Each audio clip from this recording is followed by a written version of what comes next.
Pak Pak Pakao. Okay, welcome OfRo. We've been chatting, bro. Yep. Another metalhead in my house. Yes. It's good to have you, man. What kind of metal were you listening to when you were growing up? I guess it started with like Metallica, Megadeth, then eventually it made its way to like Opeth, then Meshuggah, and then it got even more complicated. Yeah, so the whole spectrum. Yeah. Wow, Opeth. Yeah. I was listening to Opeth last couple of days. Ah. I was at Humming Tree for Raman Negi's gig, and for some reason there were a bunch of people wearing Opeth t-shirts. Okay. This is a thing. Young people? Yeah, young people our age, my age, your age, everybody's age. But yeah, I mean, a group of people. I've been noticing a lot of people wearing Opeth t-shirts. They're coming to India. Ah, okay. Yeah, they're coming to India. I don't know if they're coming this year or next year, but I they saw just them. announced I it saw all. them in Chennai actually. Oh yeah? They performed At at IIT? IIT's. Yeah. IIT Chennai used to bring some crazy Yeah. acts. They got Porcupine Tree as well, right? I think so. Yes. Yeah. Yeah, amazing. Yeah. But like metal isn't your foray into music, right? You come from a music family? I come from a music family, yes. My father's a singer, a Carnatic singer. Then he used to sing for films and stuff, Malayalam films mostly. And in 1997, he switched up and he became a full-time gospel singer. So I guess Carnatic music and folk music and Indian music and cinema music has been sort of like my childhood. So me rebelling from my parents was metal. Yeah, metal is rebellion for all of us. Right? Amazing. How did they take to it? Like you were listening to They're metal, awesome. They don't even care. Okay, It's just I'm just rebelling without a cause. Yeah. Okay, that's awesome. And then how did you move into producing hip hop and? Oh yeah, I music used to. you're making now? I used to be in this metal band called Nervewreck, and at the time, in my head, I was like, "Oh, this is it. We're doing it." Because like we used to play all over the country. We opened for a bunch of like big bands, Iron Maiden, Scorpions, all of them. Yeah. So I thought, this is it. This is how my life's gonna be. And then my bass player and guitar player fought with each other, and the band just broke up. Typical story, right? Yeah. So at that point, I remember I was like, okay, I need to figure out how to do this myself. And I had already seen people do this before because my dad had a studio, and I used to see keyboard programmers come in and make music with computers. Yeah. I just didn't know how they did it, but I knew it was possible. So in 2008, I downloaded Cubase and just started making really shitty music. And it was shitty for the next 10 years. Yeah. That's amazing. So if you thought that the music was shitty, but you still stuck with it for 10 years. Because I know like it's eventually like, I know like it's possible to make good music. Yeah. I just didn't know how to do it. Because this was a time before the YouTube tutorials or none of those existed. Like the only way I could learn how to do it is if I go sit with somebody who knows how to do it and watch them do it. Yeah. Because there wasn't even like courses or anything that you could go join. Yeah. So I would go find like producers in Goa and Manali and Bombay and friends of friends of friends, and I just go sit in their bedroom studios and just watch them do different genres. And along the way, I'd pick up a few tricks, and then I come to my computer and like figure it out. And then once the YouTube tutorial world took over, then the learning curve was like, Crazy. Yeah. So when was it, like what was your first song that you made on the computer that you were like, okay, yeah, this sounds good to me. I can let other people hear this. I think it was this song called October Madam. That was the first Tamil song I had written. In your life? In my life. Okay. And before this, Before you were writing that, I was English? writing songs like English or instrumental or whatever. I never thought they were good, but I released them anyway. But this October Madam song was probably the first time I felt like, oh, I have something that I liked. Yeah. Amazing. To answer your question, because I can go on and on about this, like. That's why we're here. We want to hear all of it, bro. But then it'll be a monologue. I'll ask you questions too. Bro. You keep sharing your story. We're here to listen to your story. And I mean, we'll structure it and we'll ask questions along the way. But that's amazing. So October Madam was what year? This was, I believe, 2017, I think. Okay. So like about 8-9 years ago. Yeah. And since then, what's that journey So look how like? I arrived at that is, so predominantly all the music that I was producing was like electronic music, club music, house music, psytrance, like stuff like that, right? And at the time, like this electronic music thing was just about to starting to kind of get into the film scene. And so I guess like the music directors at the time were looking for someone who had that sound, and somebody recommended me, and I ended up in the studio of like a established music director. And so for the first time I was able to like work on like a high budget thing. The visuals were with me before the movie released. Wow, okay. And this is like the most anticipated film of the year, and so I'm like really putting my skills to the test. And I did that for a few years. I did it for about 4 years, worked on several films. And then at the time the career path that I had to follow was most likely like I'm this person's assistant, and then like somewhere along the line you're hoping that like some first time director gets a producer, and then they would pick me to make music. That's the only way you can even get your music heard. But then this whole YouTube thing started taking off, the early days of like YouTube becoming like a creator thing. So I thought, okay, like I should get into this. And so I started writing a song, and that's how this October Madam came in. And so I thought, like, I was so naive, because like I thought, okay, like, so you make this song and then you put it out there, and if you get 1 million views, that's like 1 rupee per view, so like 1 million rupees, that's how That's the dream. that's how naive I was when I started this, right? That changed like 15 minutes after I uploaded the first video. No? I was like, oh, okay, so that's not it.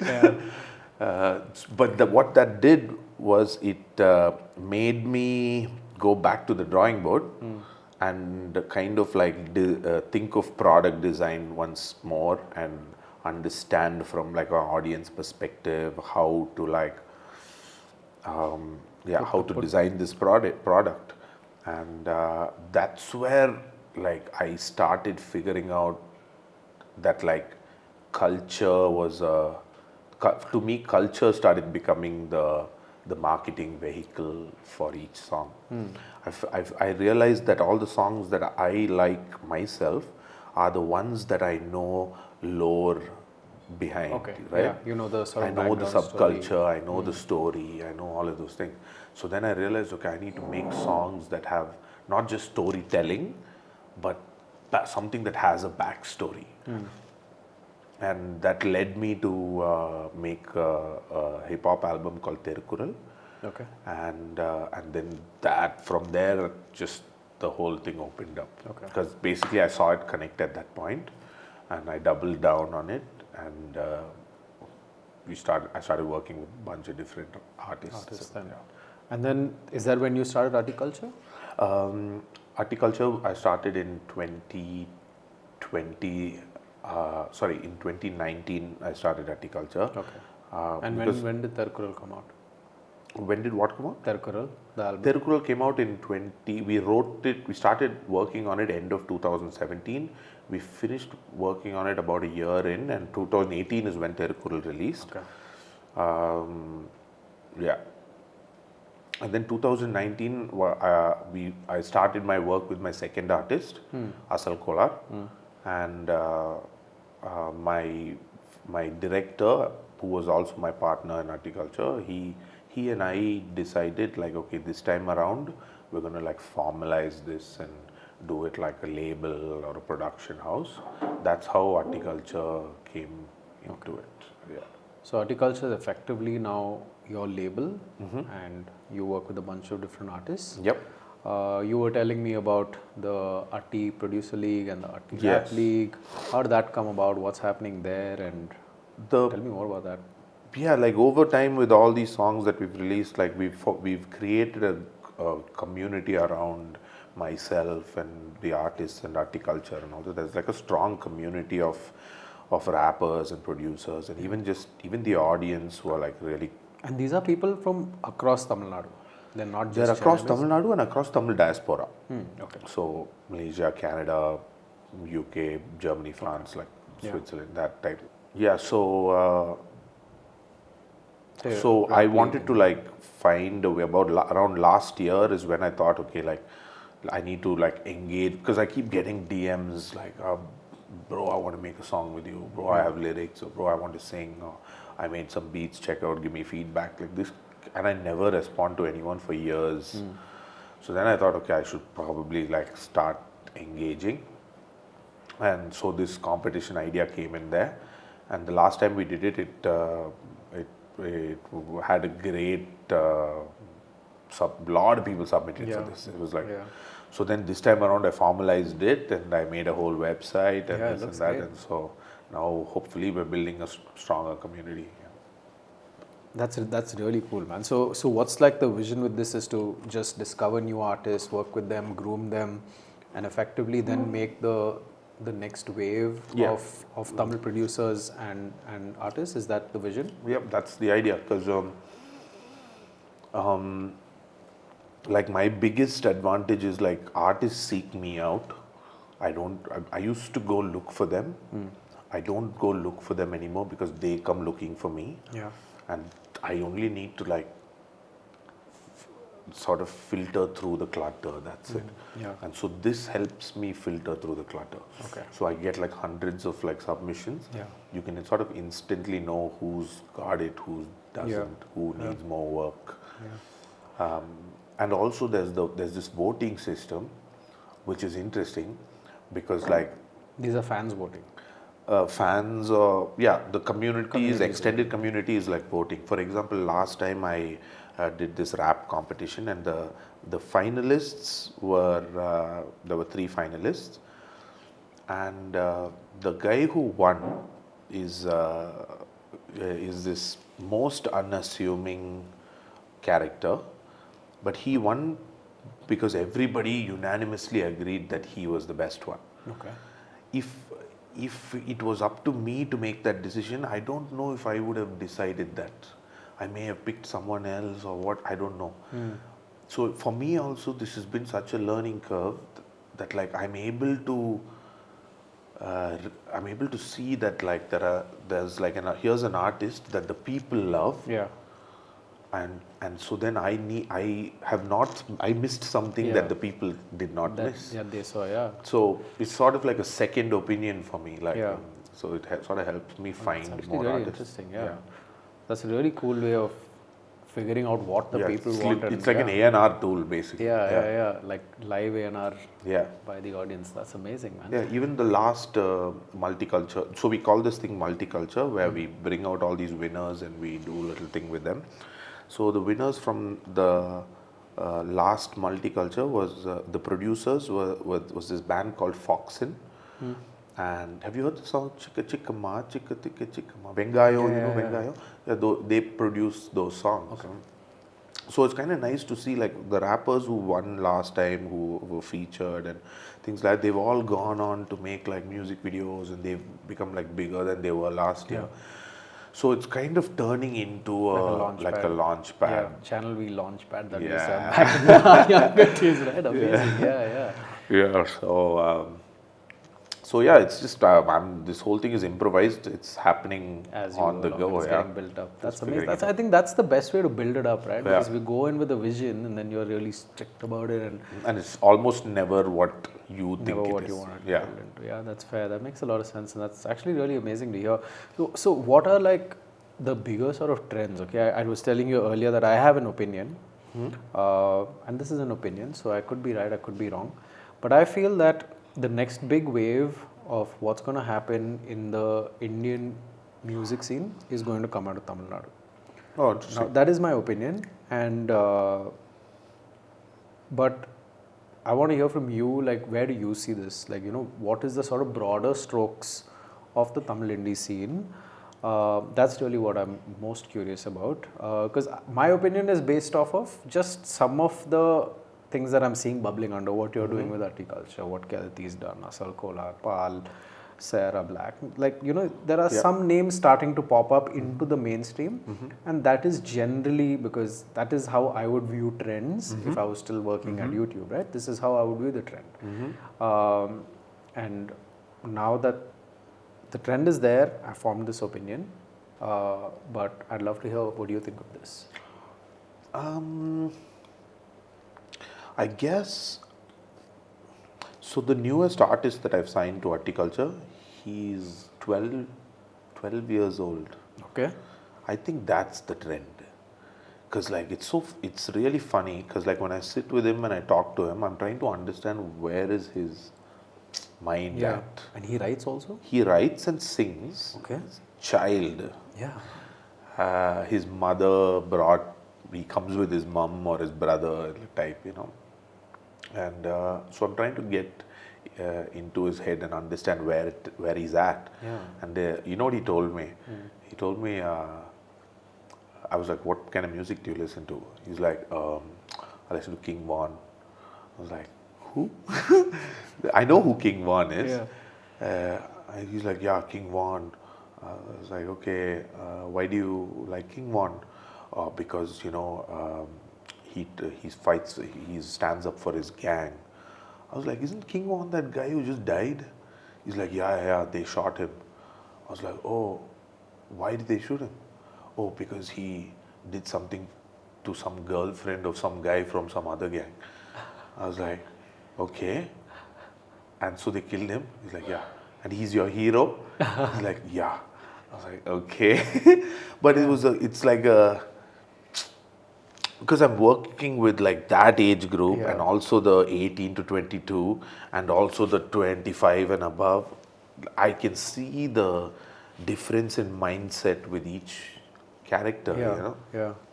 And it's so to answer your question of where is this trend going, I think it's feels a bit controversial for me to say it this way, but it feels like the trend is moving away from film and moving more into just artist focused things. Because like I'll give you an example of why I feel this way. The first artist that I worked with, he was only doing this so that he can somehow get into cinema. The second artist that I worked with was also somehow only doing this so he can somehow get into cinema. But what happened when he got into cinema, he realized he didn't get what he thought he would get out of that. So then the allure of indie kind of like increased in that moment.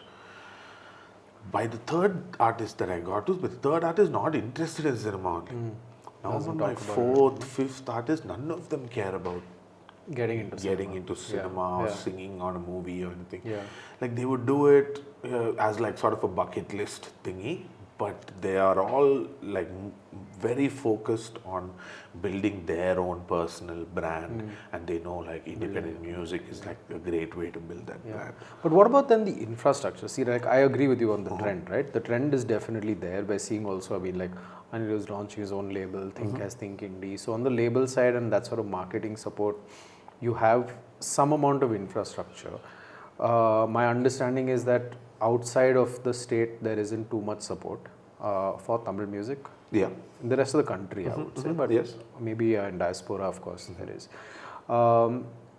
What about like the live scene? Where are these artists performing? Is all of those things are on? Like, is that happening? Yeah, so like last week, Asal, Kiliti, all of them performed in Bangalore. So Bangalore has a thriving live scene. Chennai has almost like a non-existent live scene. We are all working towards changing that. But it's really slow. The challenge is venues? The challenge is venues. Ticket sales? Have you tried? The challenge is venues. Audience is willing to Audience is willing.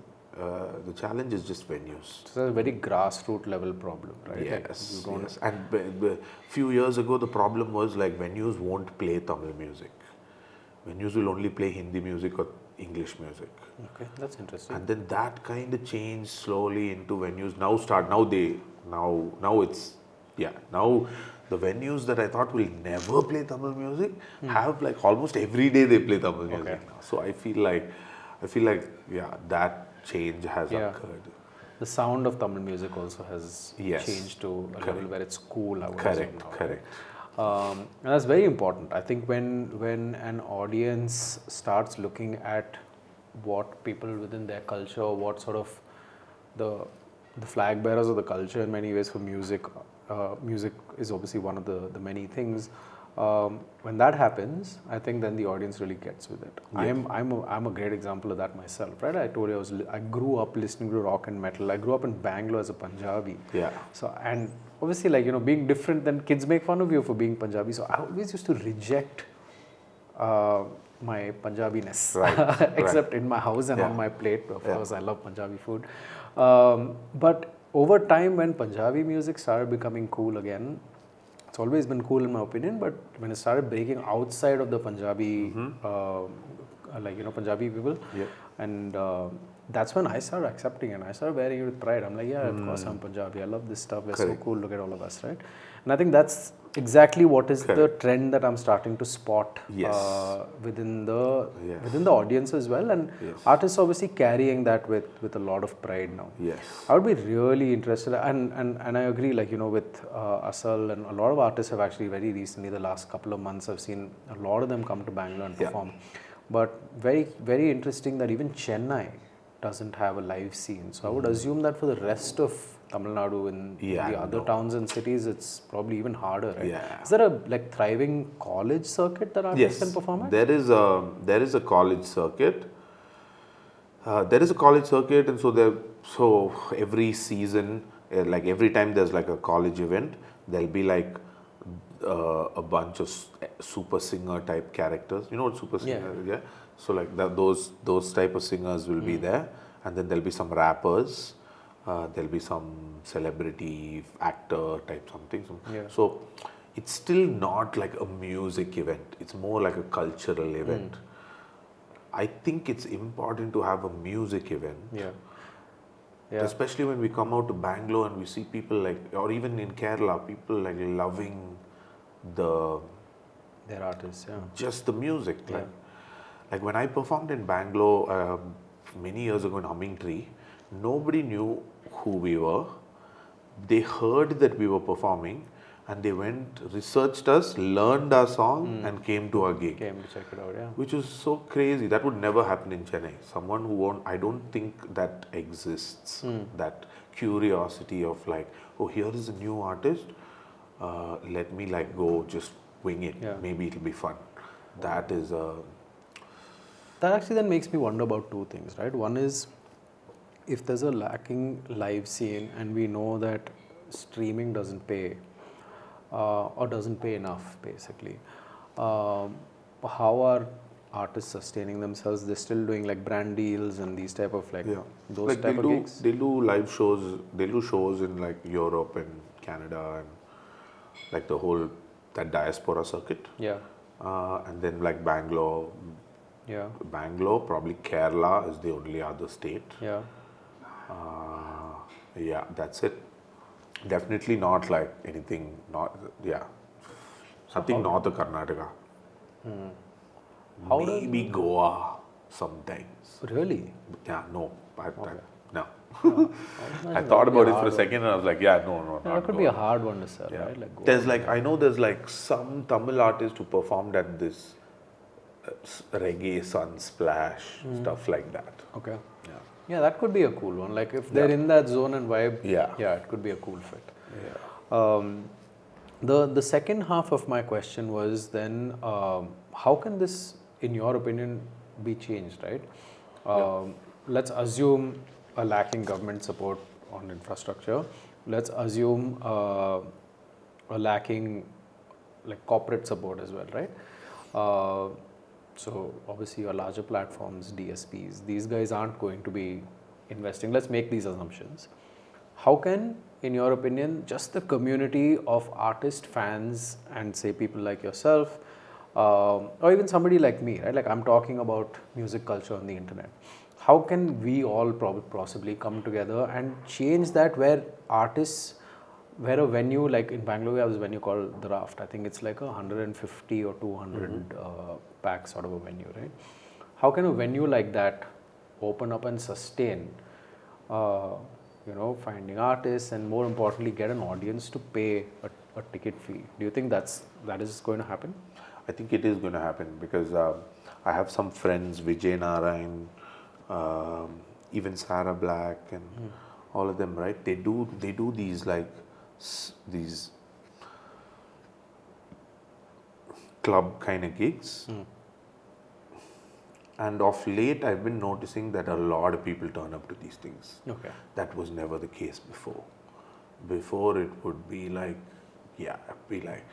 but now it's people are turning up for things, and even like where I'm able to see things like on New Year's Eve or on holidays or Pongal or something like that. People are just gathering in tens of thousands to like in public places with no entertainment. Okay. They're just gathering because they have nothing else to do. It's just there's something for them to get together. Yeah. And all those to me indicate that there is a real demand for these sort of things. But so far, all the gigs that have been happening are either like film type gigs, or they'll be like Carnatic shows, or they'll be like cover songs kind of shows. It's only now like where independent artists are starting to do shows. I mean, of course, few have done over the years, but it's never been like a consistent thing. Yeah. Like I've not seen like an indie artist like announce tour dates for the year type like thing. You know, like a full show. Or yeah, like you'll see like Sid Sriram do that. Right? Yeah. But he's also very film rooted, right? Correct. Yeah. Because Sid has like film and Carnatic. Yeah. He's like full all year round basically. But now we are seeing like artists like Asal and Pal and Keliti who are like doing gigs. Maybe they do about 30 to 40 shows a year, which is huge, like from where it was. Yeah. So that's cool. Yeah. Did I answer your question? What is your question?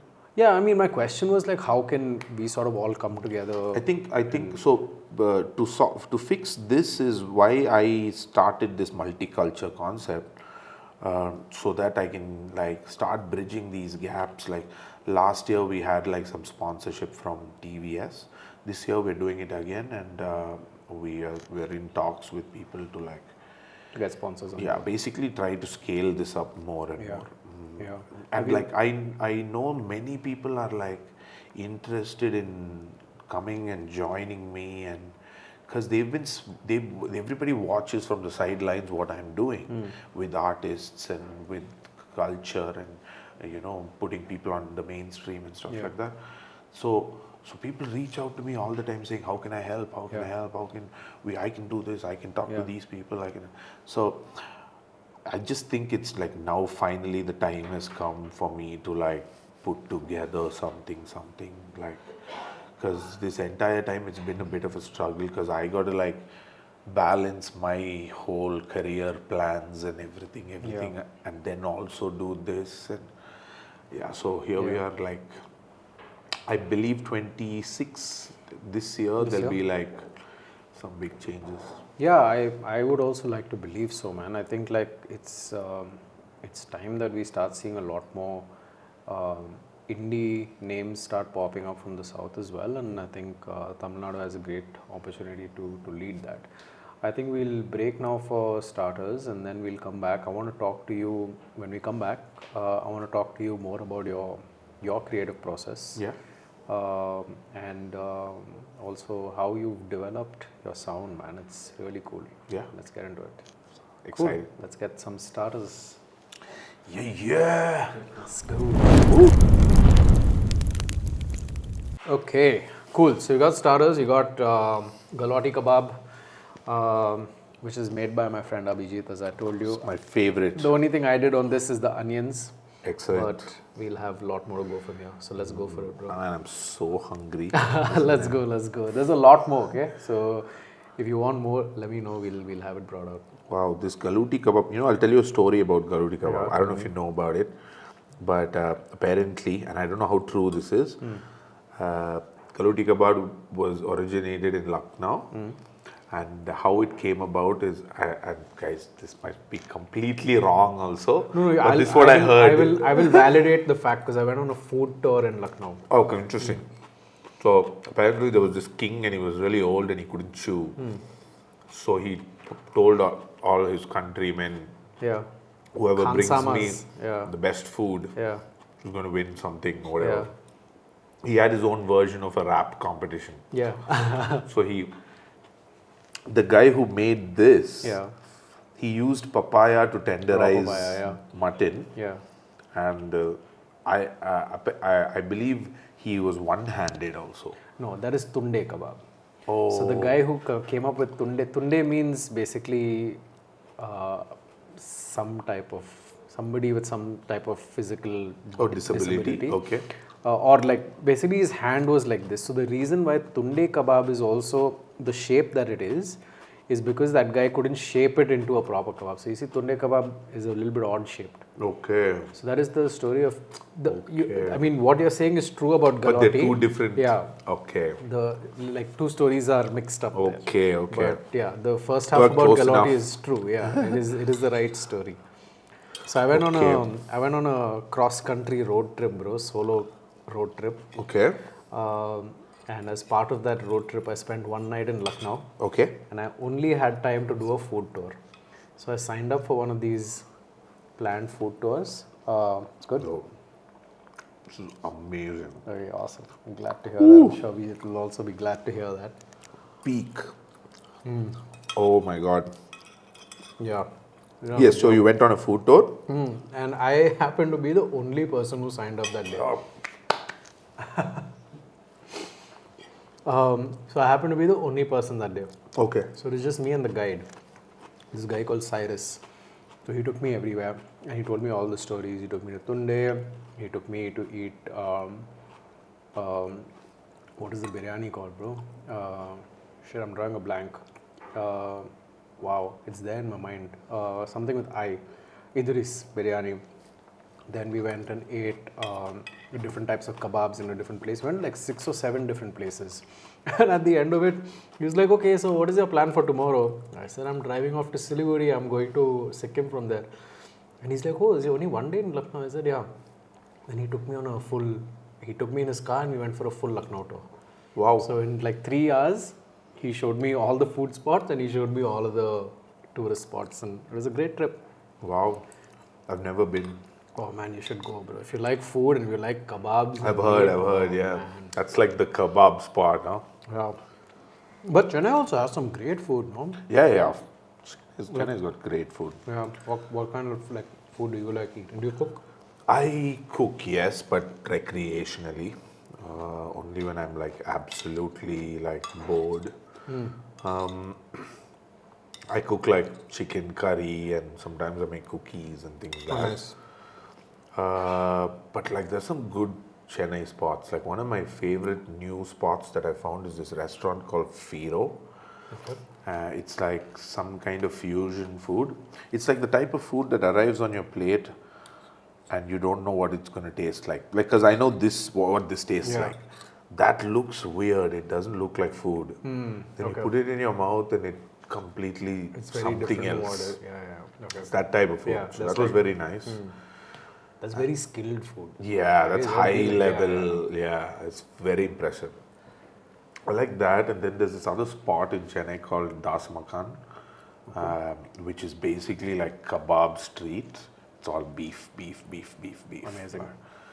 So that's cool.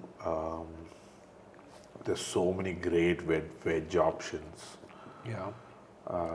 Chennai dosa or Bangalore dosa? Chennai dosa. Sambar? Chennai sambar. Chennai sambar. I'll let you have sambar, bro. I don't even eat sambar, bro. But I can't let you have the dosa. I'm sorry. Bangalore dosa, I kill it. Which one? That benne dosa, the thick one?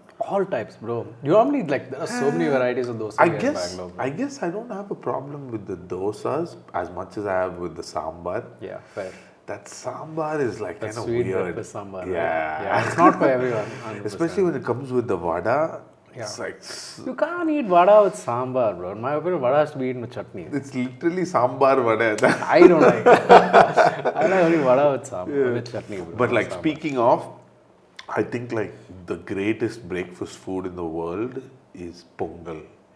Have you had pongal? I don't like it, bro. You I'll don't- tell you. Okay, so I'll tell you. Why don't you like it? I'll tell you. There are a few dishes that So the school I used to go to, they used to serve us food, right?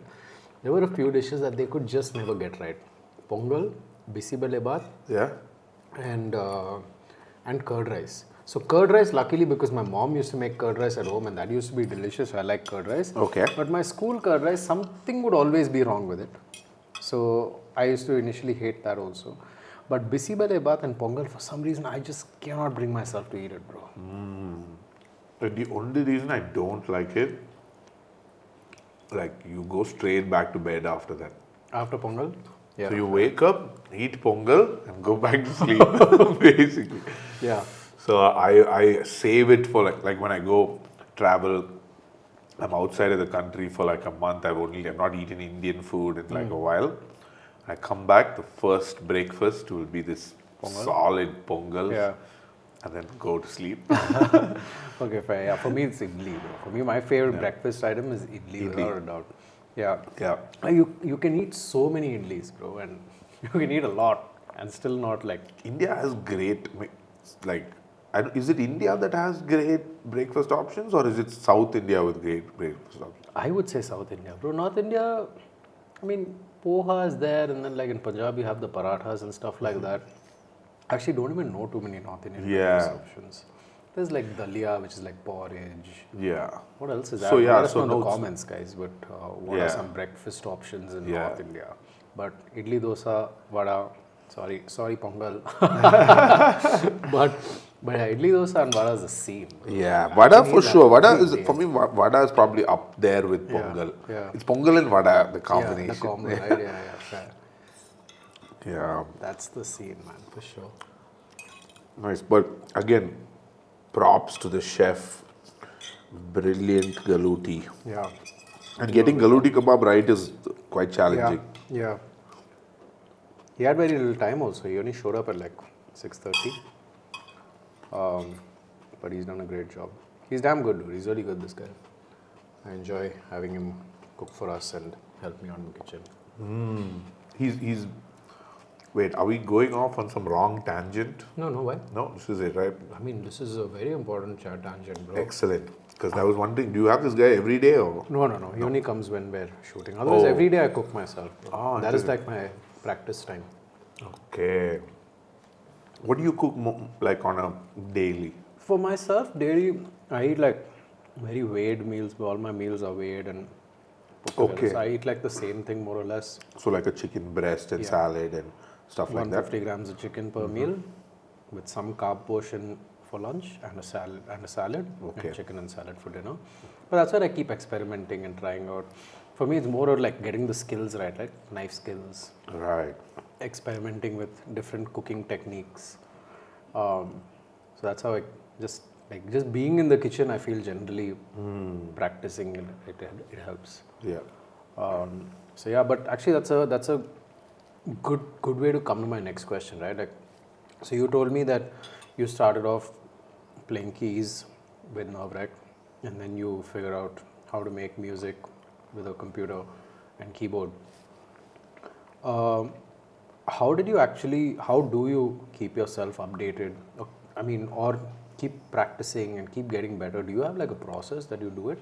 Or how do you even, like, when you're working with other producers, how do you coach them and train them to keep getting better? So I guess like I have this like insatiable curiosity, and that just sort of automatically keeps me learning new tricks or finding new plugins, presets, or new genres of music, and so that is on one side. The The second thing is I only work with people who are kind of better than me. So there is really no me teaching them something. It's usually like for example, I work with these two programmers, Surya and Tamil, and each of them are good at one thing that I am not good at, and so. So it's complementary. Yeah, so it's just complementary. And everyone in my team is sort of like that. Vidya, my manager, she takes care of everything that I can't be, like, I'm not in that world. She takes care of all that. I have Ken, who takes care of all the video stuff that we do. So I don't I focus all my attention on community building, partnerships, and music. So I have people who will take care of administration, operations. I have Ken who will take care of video and stuff like that, visual aesthetics. And then I have a bunch of writers who are obviously way better at writing songs than I am. Yeah.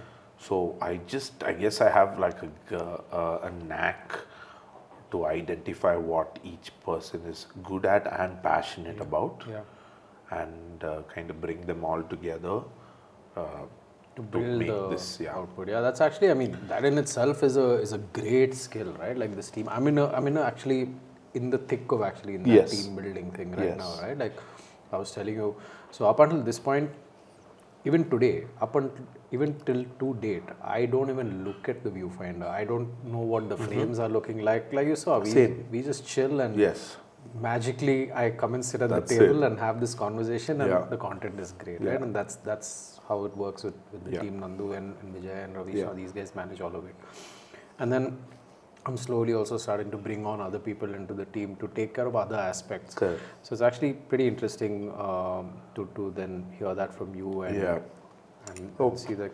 Really, that is my creative process. Like very little of my process happens inside the studio. Like I'm more likely to write a song in conversation with you, and then when the song is ready, I go to the studio to assemble it. Okay, that's a pretty cool approach. There's no me going and sitting in the studio, file new, okay, let's make a song. It's not that. It's like when I go sit in the studio, I already know exactly what I'm gonna do. So you're very, very like controlled with your time in the studio, and you get in there, what needs to be done gets done. Gets done, and I'm out of there. So your creative work all happens outside the studio. Yeah. So what does that look like? Like how? That looks like a discussion like this. We sit so and you talk sit about with your laptop, and you no laptop. It's just a discussion. Just talking. We talk about what's going on in your life. What are you listening to? What do you feel? What, etc., etc. And like in this conversation, we sort of organically arrive at like something that we both excited about. Could be a lyric, could be a concept, could be like a punchline, could be any small thing, and then from that excitement, we sort of derive like music that eventually turns into a full song. So as soon as the idea comes, for example, we're talking right now and we're like, oh, this is a cool idea. Then we go to the studio, 15 minutes, just put it down, like how I would write it down on a piece of paper. I'll put it down on my DAW, and then we leave the studio, and then we go next something. Then the next idea comes, and then we kind of assemble that way. So this process takes me about 3 months per song. 3 months. Yeah. Some songs happen instantly, but you can't really plan that. Yeah, you can't plan that. But it's a happy accident, right? Yeah, but like a majority of my songs is like, I think it takes about 3 months. And it won't be 3 months of like every day. It'll be 3 months of me working on 10 other things. Yeah. And along the way, I'm also thinking about this, and this keeps like progressing. Yeah. Do you listen to, like when you're in the process of creating a song, do you listen to it multiple times? Oh, yes. Is it like, do you get bored of listening to the same song over and over again? How do you deal with that? Yeah, I get bored of listening to it, and if I'm getting bored of listening to it, then that's a bad song. So you know that this song Yeah. is not working. So you work on it until it's not boring, Yeah. basically. Yeah, I actually take that same approach to Yeah. cooking, right? Like where I keep tasting it till it reaches a point where I can't stop. Yeah. Then I'm like, oh shit, Yeah. I have a different problem now. Yeah. I need to save some for my guests. Yeah. Yeah. So Yeah, very exactly. interesting. So, like with every song, like when we even start the song, we're already starting because we're excited about the prospect of what might end up. But as you start working on it, you actually end up with a really shitty song because you thought something in your head, but when it's in the real world, it doesn't sort of work out the way you want it to, way it worked out in your head. So then you work on it, you fix the sound, and over time you and like I've done it so many times now that I've figured like it's around the day 5 is when that happens to me. Okay. So like think of one day as like an 8-hour session, Yeah. and we're working on a song now.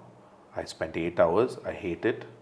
I spent another 8 hours, I hate it. 8 hours, hate it. 8 hours, hate it. On around day 4, day 5, I spent 8 hours. Now I'm like, I love it. Okay. And now I can't stop anymore. Yeah. Now you just go. Then you're Now ready, you're right? feeding off this. You're more double excited. Now you know the song is going to work. It's going to be a hit song. That excitement will sort of another 3 sessions and then wrap it up. Yeah. Except these 8 sessions happen over 3 months. Yeah. Not. Yeah. That's very interesting. Like, you know, if you like, it takes you 4 or 5 days to arrive at a place where I actually like it enough for me to continue working on it. So like, how do you push yourself, man? Like through those 4 days of like, okay, I don't like this, let me try something else. Is that why you're constantly working on different things? So you have something that you're excited about? Is that how you approach it? No, I'm working on different things at once because I have no choice. I just have to. Otherwise, fair. like if I was going to do only one song every 3 months, like I can release 4 songs a year. Yeah, no. The way I meant it is, let me rephrase that question, right? Why I'm asking is, what would tend to happen? Like if I had to think of, if I was in your position, if I made a song, I spent 8 hours on it, and at the end of those 8 hours I didn't like it. Yeah. I'm very likely to abandon it and start I afresh. do that on as something well. else. Yeah, well, So you see some promise in it, Correct. even though you hate it in the Yeah. moment, but you know that there is something in this track that is going to work at some point. because like you can hear it working in your head, and you know it's not working in the computer. So I got to fix the computer to make it what it is in my head. Okay. And then it sounds So that great. sort of mental vision that you have for Yeah. it hasn't been executed just Yes, yet. That's what yes. you're sort of dealing with right now. Okay, that's pretty interesting. The song writing itself happens in about 20 minutes. Actually, like I'll sit and we're like, in 20 minutes, we're like, blah, blah, blah, blah, this is it, and this is the tune, and this is where it's going to happen, this is where it's going to happen, and this is the song. That takes about 20 minutes. And that's literally just placeholders and like a scratch vibe so that everybody knows, okay, this is what we are going towards, the sort of a direction. Yeah. And then the challenge for those 8 days is like to make that horrible version sound sound good, basically. That's amazing. So in your process, have you ever come across a place where you're like, I know this sounds good, but you've just not been able to get it to sound good, and then you had to abandon projects? Yeah, That's yeah, happened? yeah. Does that take like an emotional toll on you? Like Nah, you're not emotional I about don't it. care about it. You're not emotional about your creation process? No. Not at all. Very I- pragmatic. in fact, like I am so critical with my process that like sometimes when I work with independent artists, I would be the first person they are working with in their life Outside of outside of themselves. themselves, yeah. So they'll bring lyric to me and I'll be like, okay, I don't like, this line is nice, I don't like, this nice, I don't like. And for me, that's just a process. I don't care and I'll move on and that's how I treat my music. Yeah. But for some artists, it's like a jab in their heart, and like they've spent so much effort and time, and they think like all those lines are great, but they're not. You must simply hold yourself at much higher standard. That's it. So, yeah. So you had to develop that skill as well to I did not have to develop that skill because to communicate this to others and sort of manage. No, everybody them. who work with me, they know this They know about this is me, gonna happen. and they know like, oh, okay, we are at the start of this process, and eventually in 3 months we'll be all excited about it. They know that. A lot of artists come work with me, and in like 1 or 2 sessions they'll never come back. That also happens. Yeah, that happens a lot. Simply because like it's not easy to like write a song with me. Because I really push, and because I'm not even just looking at it, like for example, when I write a song with Santosh Narayanan, it's the easiest thing ever, because he has this like knack of like making you feel so comfortable that he just like in one day just derives the best out of you and send you home. My workflow is slightly different. My workflow is like stressing about it and like, delete, reiterate, this is but what happens is like by the end of this process you end up writing something like truly unique. Like there are songs like like Fancy Store or Olalai or Agaya Tamara or Thamizhachi. These are my songs that have taken months to write, and if you listen to the song and the lyric and the whole thing, it'll sound effortless, but because to make it sound effortless, I had to really like travel with it for a while. And some of these songs are also like really heavy subjects, so that also sort of takes a toll on us when we are writing, because they'll be like deep, like personal traumas and things like that we have to explore. So like when we listen back to those songs, we actually have fond memories because the song represents like a bunch of things. But the process of writing that song is really heartbreaking sometimes, because you have to now like revisit memories that you've like actively shut out of your mind, So yeah, it's a bit of a therapist relationship that I have with my your artists. Yeah. So is it also like one is to obviously explore what they want to talk about and write about in the music, but I'm assuming then it also has like a downstream impact on them that you also have to keep in mind, right? Like you obviously care about them, so you want them to be doing well. Yes. So how do you approach that? Like, is this also like a skill that you've developed over the years by working with them? Yes, I've definitely developed better ways to work with artists. In the beginning, it was just me going intuitively, but now because I have data from my releases and experience from working with various artists, I have a more sort of streamlined method now, with a lot less of my personal. Before my problem was, that personal emotional investment would get in the way all the time. Now I'm not that like, now I kind of like, you compartmentalize things. But here's the other thing. In my experience, and it's just in my experience, anytime I ask an artist, what do you want to make a song about? It's almost always something the audience does not care about. It's only the artist cares about that. The artist wants to represent themselves in a certain way. They want the world to look at them in a certain way. But it's almost always that the audience does not look at them that way. The audience looks at them in a different way that even we have no idea. So my job is to kind of find a version of this artist that the audience will adopt, basically. And every artist I work with, I need to find a way to make them all unique from each other, Otherwise, they'll all just kind of fall into one category. Yeah, especially because you are then like the Correct. person they're working with, so they all Correct. sort of So, start like when sounding I similar. started working with Keliti, all the songs he made sounded like Asal Kolar songs. It's not so much my sound, it's more his choice of words, the area he comes from, the dialect he speaks, the references that he uses, and all of that is, and then like he writes it in like a similar genre that Asal has already like done. So then the first few songs, I go read the comments and I'm like, oh, okay, Asal Kolar type, Asal Kolar this, Asal. So people were like sort of not differentiating these two. So I had to figure out how to like differentiate this artist. Yeah, so that's really, that's what I think of when you say like that, because I also care about the artist's well-being.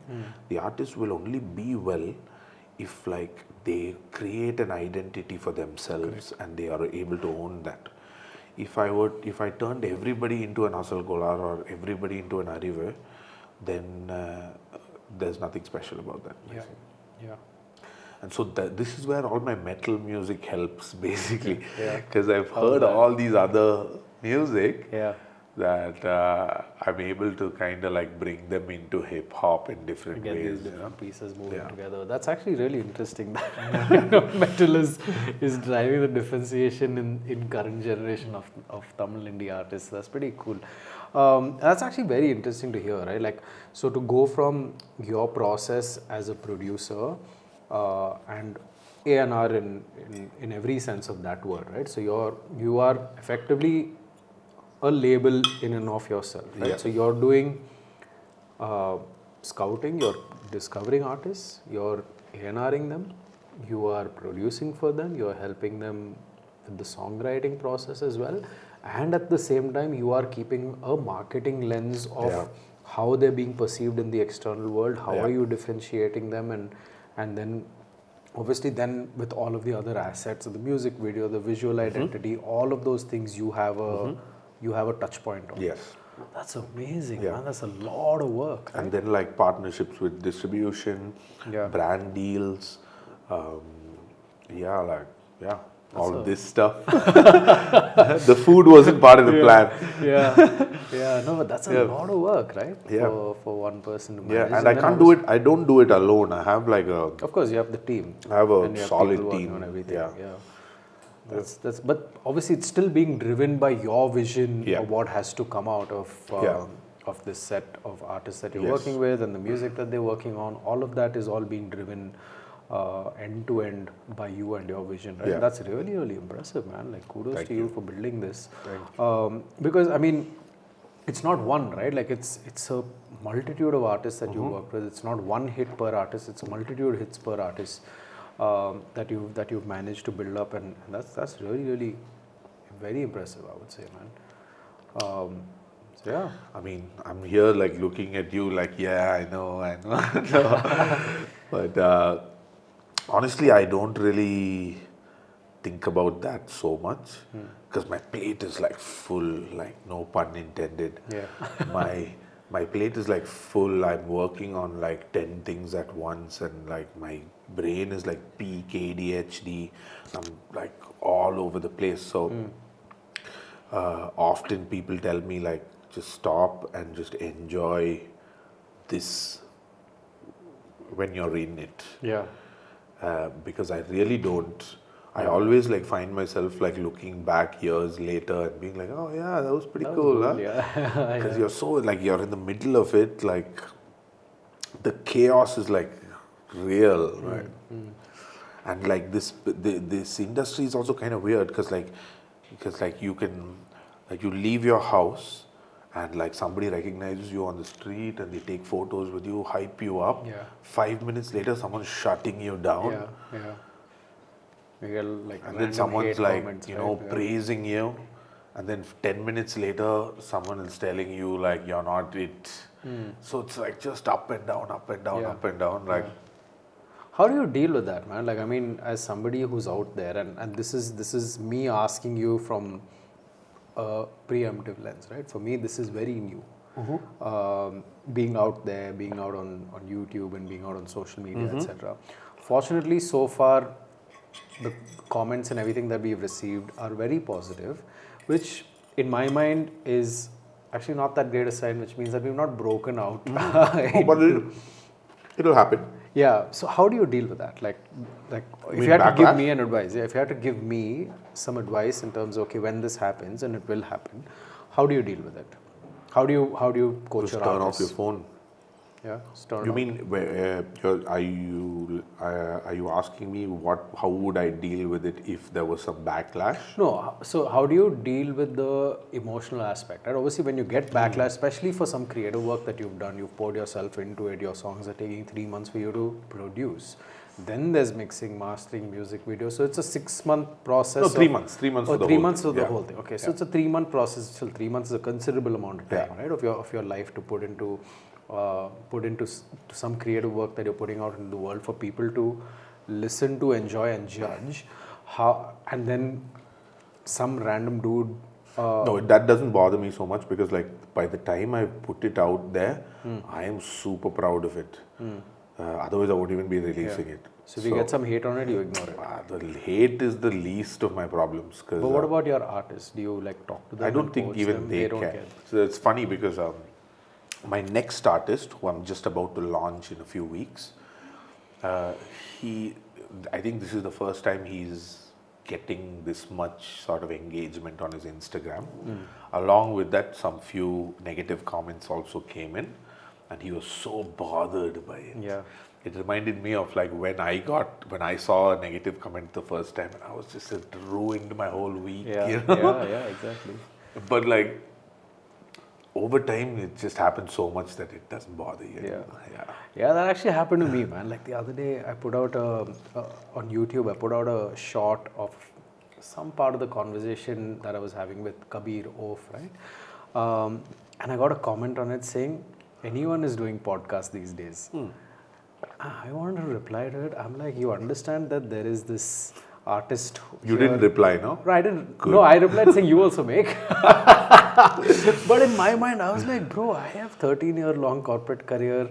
I have done all of these things in my career, and I'm sitting here with this artist who's had so many other successes in his life, and we've both actually achieved some things, and now we're having a conversation about the process that we follow to achieve the things that we've achieved in our lives. And there's some random dude on the internet saying anyone is making podcasts. That hurt, man. Yeah. But then, eventually I replied to it saying you also make. But but that was the first time I got any sort of hate comment. I think Not like hate, that's your first sign that it's working, basically. Like recently, like I saw like this artist like dissed me. And Like a diss track or? like a diss line, not even like a whole track. Okay. So artist dissed me, and I was like I felt so proud. Yeah. I felt like, wow, finally, like somebody thinks I'm. Worth talking about. In Yeah, song, like right? it's so crazy to me because like in my head, I'm still an upcoming artist. I know I'm not. But that's the approach you take to. It's not the approach. In my head, I'm like, I have to keep reminding myself that I'm not that. Because like I'm so like in that hustle mindset that like in my head, I'm still like trying to like even get better and better, improve myself. I'm not in that mindset of like, oh yeah, now we made it kind of mindset. Yeah. But in many ways, I have made it. Yeah. Like from where it was, like in many ways I have made it, and that I can only see that when I can see the other people who tell me this. Yeah. Either positively or negatively, when they tell me this, is when I realize, oh yeah, they might be right, you know, like I do a bunch of film stuff, Yeah. so I'm a sellout, and I'm like, I guess you're right. I put food on the table, man. I guess I did sell something for a lot of money, and I guess I have some money now, so. Yeah, I can do some other stuff as well. Yeah. Yeah, that's kind of. Yeah, I guess like see if you use your professional skills that you've developed through years of effort and hard work to create a commercial product that somebody is willing to pay lots of money for, why would you not do it? If that's the only thing you do, yes, of course, as a fan, I may be upset and be like, hey, I used to really like OfRo's music, but now he's making this kind of Fair music. enough. I don't like it, and I'm upset. So funny that you said that. Yeah. I feel so stupid because about 7 years ago, here's me calling out a successful artist, calling out a successful artist and being like, that's not real. We are the real. Yeah. Right? Yeah, we've all been there. Bro. And then it's just so funny for me to see, like, so I get it. Like, I'm like, I see, like, okay, so I am that guy now. And there's a new bunch of real artists now. Yeah. And so, like, I'm just like, That's just okay, the so I nature guess of that's it. what I'm okay with that. Yeah, you know? I think like it's just a matter of the bills stacking up, right? The bills stack up, and then there's this offer, and you realize, okay, there is commercial value of my skills. Yes. Let me utilize it, right? In that sense, anyone who's ever done anything and gotten paid for it is a sellout. Correct. Even the real artists, at the end of the day, if you are counting money, you are a sellout. Yeah, like even for the people who complain about sellout and who say like we are going to remain, so whatever, what's the word for it? Remain underground, I guess. Yeah. Or true or real. True or real, Yeah, right? yeah. My wish for them is that you make a lot of money. Yeah. I hope you make money that you can share with your family and your friends, and you can go support more independent artists, more underground, and make this keep on. So I hope like everybody makes money. I hope you can really sell. Basically. Yeah, exactly. And I feel like if making a transition from one place to another because there is more opportunity to another place is not selling out, I guess it's a learning curve, right? We all go through it. Yeah, selling out is a relative thing. Yeah. Like I feel like I still haven't sold out. Yeah, when you do, you'll probably have like a massive mansion, 5 Ferraris. That will be selling out. I'll sell out for that, bro. Yeah, for sure. I don't mind. I will happily sell out. Yeah, and anybody I think who says they won't, I don't know if I'll believe that. Yeah, I mean, what are you getting out of not selling out, right? Like, if at the end of the day, by selling out, more people are listening to your work, you're getting more opportunities, more money, more of everything. Here it is also one more thing that you're getting a little bit more of, might as well just accept it. Yeah, that's pretty cool. I think we'll break now and we'll start moving towards the mains. Yes. That's where I have made everything. These are recipes that are very close to my heart, so I'm looking forward to having you try I can't those. wait. Let's go.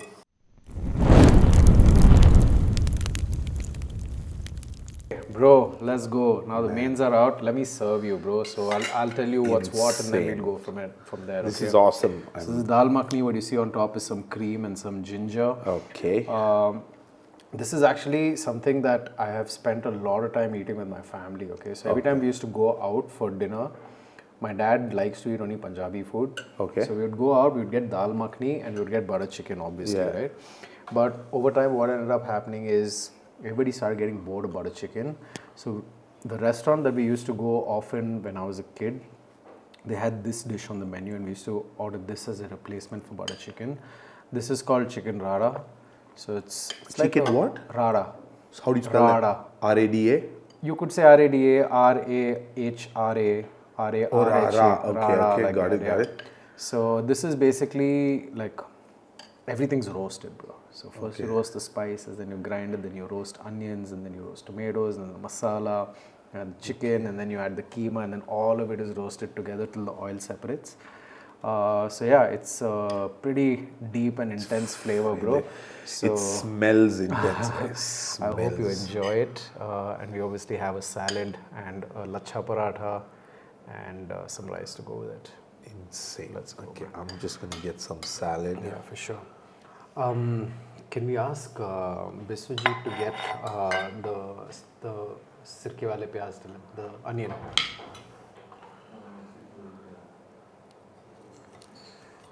Okay, so I'm gonna test it. Yeah, I'm gonna Yeah, taste go for test it, bro. it. I hope you like it. Let's go. You cook the same thing every time, or No, every time it's completely different, bro. We different, try and get it, like, try and make something so unique then for how each many guest. different things do you know how to cook? Bro, I learned. So for me, each one of these is a is an experiment to figure out, can I cook something. So last week we had Raman Negi come over, and he likes beer a lot. So we decided to have like a beer-based menu. So we did a bunch of different Bangalore beers, and we did beer-battered fish and chips. I'd never cooked beer-battered fish and chips before, so I had to do multiple iterations to get the fish to where I wanted it to be. So I tried various recipes, I researched, I read up, and for me that is like, I spent my whole weekend doing I feel like I should keep coming back to this podcast just to eat your food. Yeah, you like it? It's good. Amazing. So that's the intention, bro. Like, the goal is 6 months or a year down the line when you come back, I should have elevated even further. So good.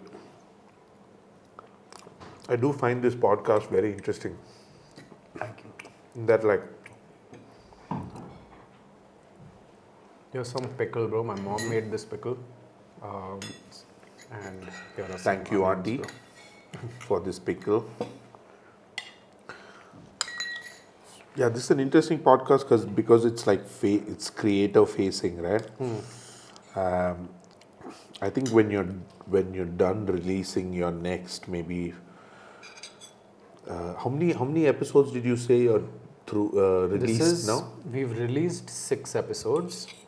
So, and this is the 8th episode that we're shooting. So it feels like by the end of the year you'll probably be on like episode like 40. Our goal is to finish 30 this year. Last year we shot 3. So if we're at 33 and above, we'll count it as a success. Because along the way you'll get some great guests. Yeah. I mean, we already have great guests, bro. Yeah, just greater and greater. Yeah, I hope so, man. I mean, the idea is, I mean, for us... Like, it'd be cool, no? Eventually, if you get Kanye sitting here and you make him lacha paratha. Yeah. Make him some dal tadka with rice or khichdi or pongal, bro. Yeah. Except he'll go to sleep after that. That's the main, bro. So you can... Hopefully you won't tweet stuff after. But yeah, I mean, because we want to stay in the music space, that's what I love and understand the most. I have some ideas of, like, you know, as we expand, maybe we can, because there's food involved and I want to learn more. I've actually actively been reaching out to food creators and chefs to see if they'd like to come on board and we could do something together. So that way then it's a learning experience for me as well, and then we elevate the food as well for the guests. Yeah. It's a great way for a lot of YouTube chefs to get other people to react to their food as well. Yeah, it's a So good it idea. ties in really nicely together. So yeah, I think as we build up and we scale, it should start fitting in. That's so nice, right? Like you kind of started this off sort of without a plan, and as you go, you're able to like find ways to just connect different communities together, you know, like music community, food community, or even like like I don't even like, we've never met before. Yeah. How crazy is that? Bro, you know the craziest thing? On this table, I've only had people, I was thinking about this today. I was at YouTube for 5 years. I've worked with a lot of artists. But after I started off this podcast, I haven't had any of the people I've worked with come over yet. Yeah. So first episode, Sange and Rohan, I'd met Rohan a couple of times, but never really hung out. Sange I'd never met. The first time I met him was on the podcast. Same thing with Suryakant. I met him like a few days before the show, before the shoot at his show, but there again we just hung out backstage. Like, how much do you get to hang out backstage? Right? Correct. Like whatever, 20 minutes. Abdon and Temsu, I'd spoken to Abdon a few times on the phone. I'd never met him. Temsu also same. I'd never even spoken to her. First time I spoke to her was for the podcast. Sangeet and Sandeep we had after that. The guys from Parvaz. I'd love for you to get Bruce Lee money here. Yeah, I've met Bruce a few times. So, Yeah. I mean, Bangalore scene, of course. Yeah. We've done a few things together as well. So tell me, what are some Bangalore stories? Give me like a OG Bangalore story. Bro, so the craziest. So let's make this more interesting. What's like is Bangalore the coolest city in India? No. No. No. What's the coolest city in India? That's a hard one, bro. I think Bangalore can get there. Obviously, from a people standpoint, from events and what's happening and how you can sort of work in that space, for sure, Bangalore's it. But there are too many issues, bro. Traffic is a big problem. Infrastructure issues, all of those things are a big pain in the ass, man. I mean, I live like 10 minutes away from like Fandom and 5 minutes away from Humming Tree, but it's never 10 minutes and 5 minutes. It's always 30 minutes and 20 minutes or 25 minutes and 45 minutes, you know. It's so unpredictable with the traffic. It's a pain, and there's really like, it's so hard to get out of the house. And there's nothing like there's no metros and all that coming up, or There are metros, not in my area. yeah. But even then, there's no end-to-end connectivity, right? Get out of the metro station, you're still going to have to face the auto drivers, who are a pain in the ass. You drive on your own, the rest of the traffic is a pain in the ass. Yeah. So it's just a slightly hard city to live in. I mean, I was born here, man. I love this city like more than anything else. Like, you know, I still like right now I could live anywhere I want. I still choose to live here. Like, effectively for what I'm doing and what I intend to continue doing, I should be living in Bombay. But I don't want to. I'd rather like there are way too many things that are good with the city for me to want to leave. But would I still say it's the coolest city in India? I would probably argue it's So not. then, what's the coolest? I think Hyderabad's getting there. They have some cool venues. I think what Hyderabad is really lacking right now is a great audience. But that's just a matter of time. I think that's like a national, like what we were talking about earlier, right? It's a matter of exposure and people finding areas of interest that they have, and then eventually they'll all start becoming open to experimenting. But even now, when mainstream artists are going there, they're selling out shows, right? People are buying tickets. So it's I was trying to get something controversial from you, but you just gave me the most like. Bro, I spent 13 years in a high performance corporate environment in a company that was under major global regulatory scrutiny. Yeah. So Never my gonna sleep happen. also I won't say anything controversial when cameras are on. Okay.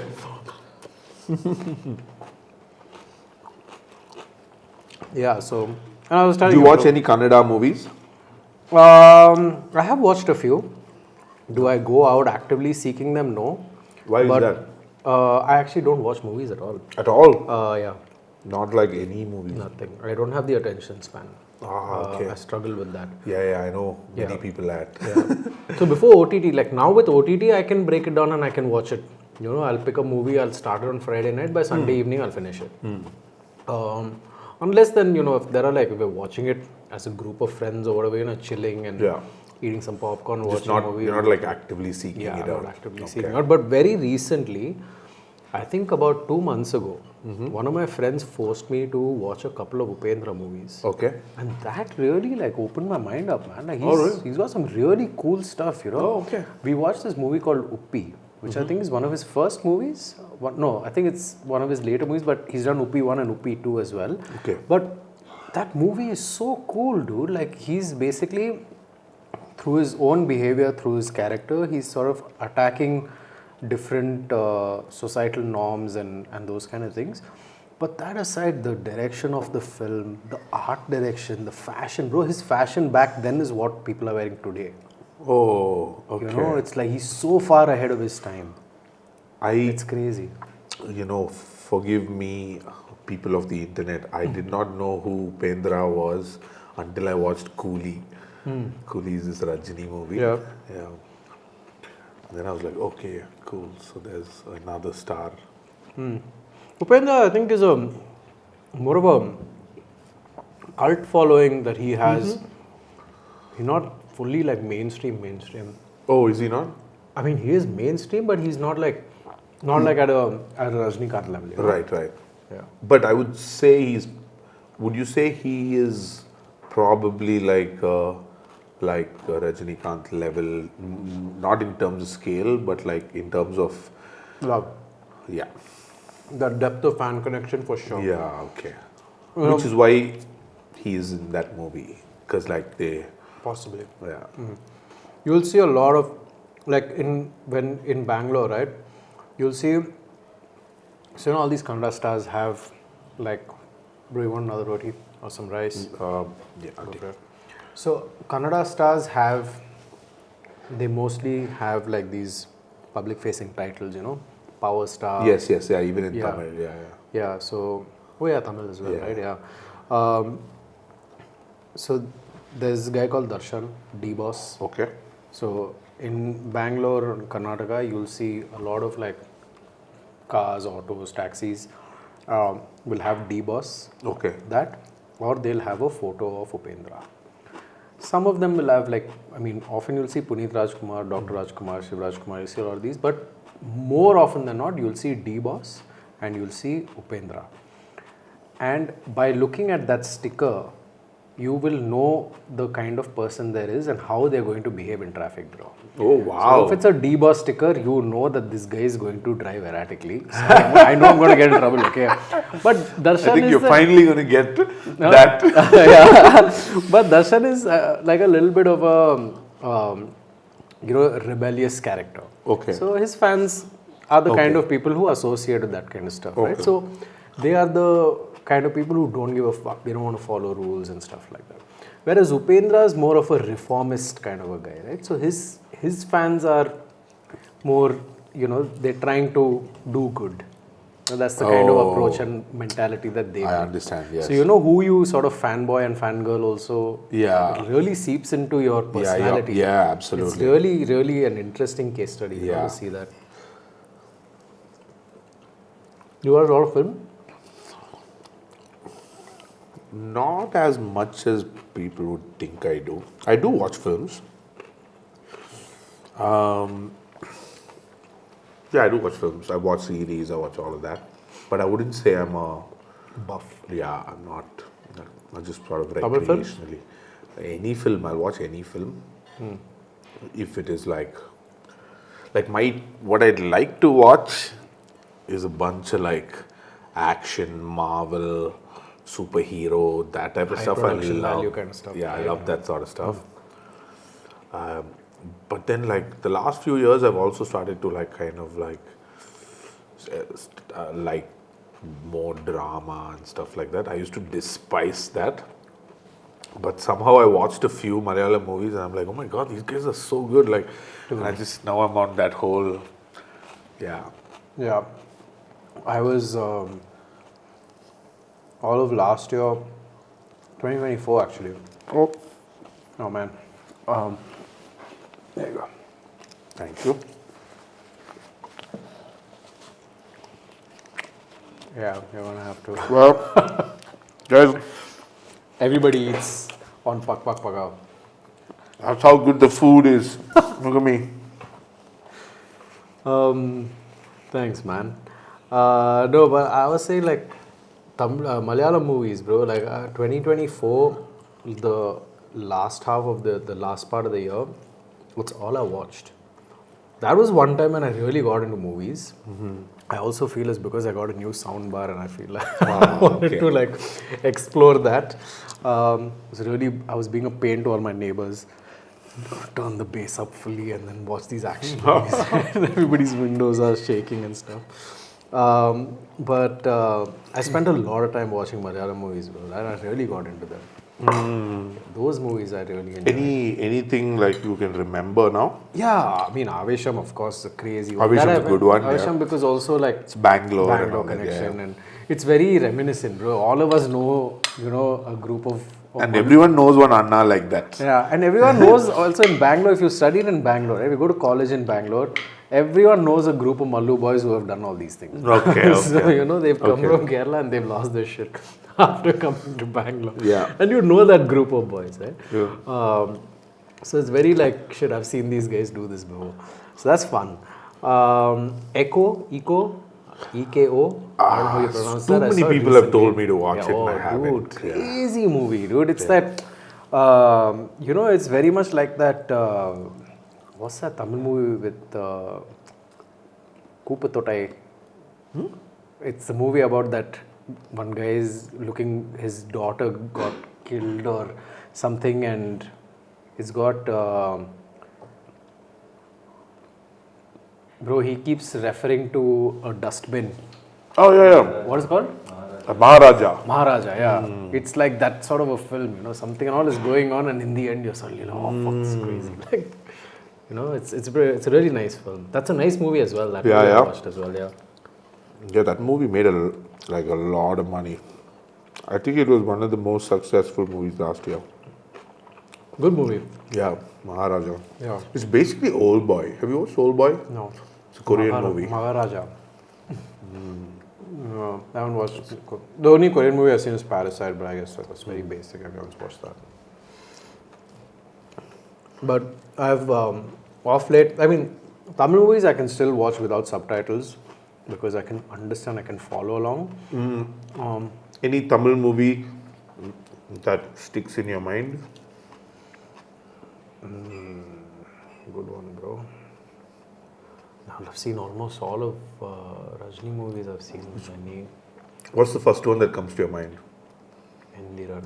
That was the first one I watched. Which one? Endiran. Endiran, okay. Am I saying it correctly? Yeah, Endiran. Yeah. So that's the first one that really comes to mind. Okay. I think the reason why that comes to mind is because I watched it with this one guy in my college who was from Dubai. Okay. And we both watched it together, and after that, every time I saw him in college, he would just say Endiran, Endiran, Endiran, and that was our thing. But yeah, that's why that movie stays in my head. Have you watched Basha? I have watched Basha. That's a good movie. Yeah, that's a crazy movie. Yeah. That I watched with. Have you watched Muttu? No, I haven't watched Muttu. I watched Basha dubbed in Hindi. Okay. With my dad on TV. Yeah. Basha is a good one. Annamalai is a good one. Annamalai, yeah. There's a interest. I like the plot, which is basically an orphan suddenly realizes that his biological father is a multi-millionaire. Oh. And he has died and left his entire fortune to him. To this guy. Under one condition. You need to first prove that money doesn't matter to you, so that you won't be corrupt once you get all this money. So to prove that money doesn't matter to you, you have to spend 1 crore per day and 30 crores in 30 days.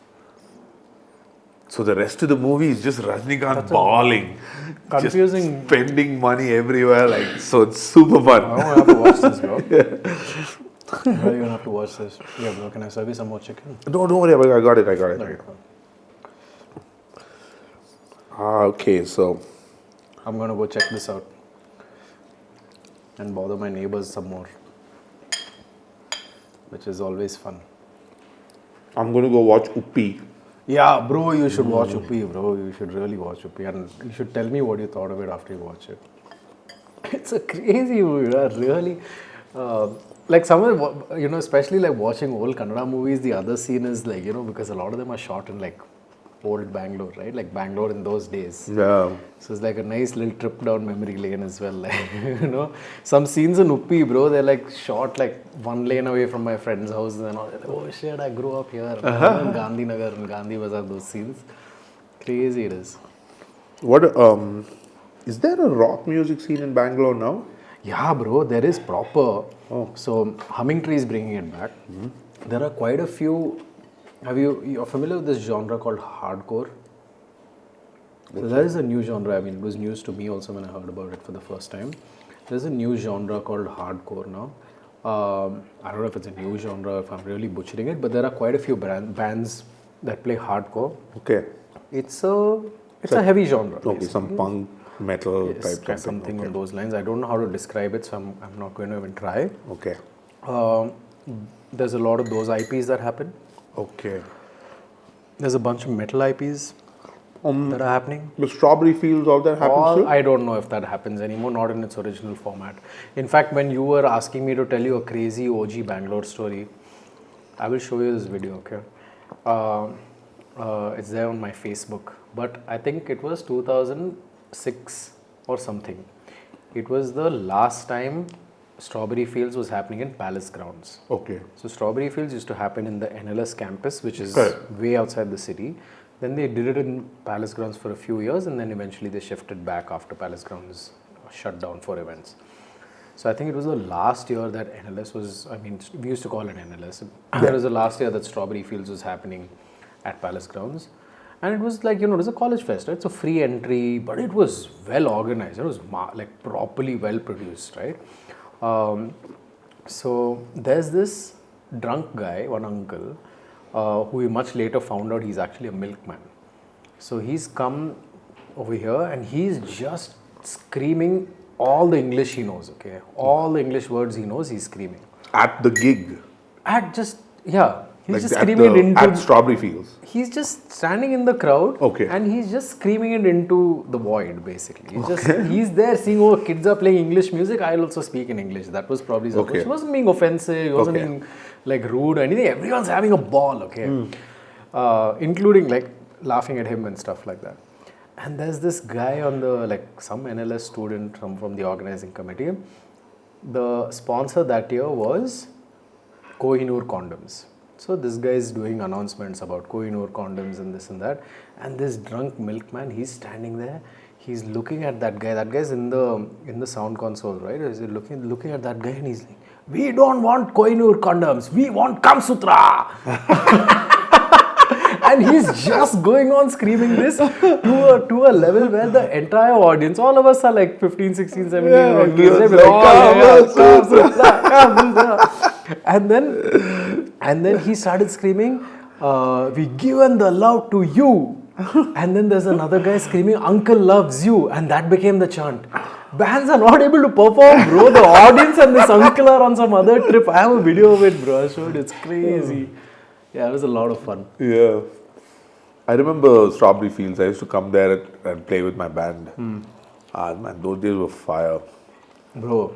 There was some few of those. Strawberry Fields was one, and then there was another one also. Freedom Jam used to happen in Bangalore. Freedom Jam was one. Sunday Jam, Freedom Jam.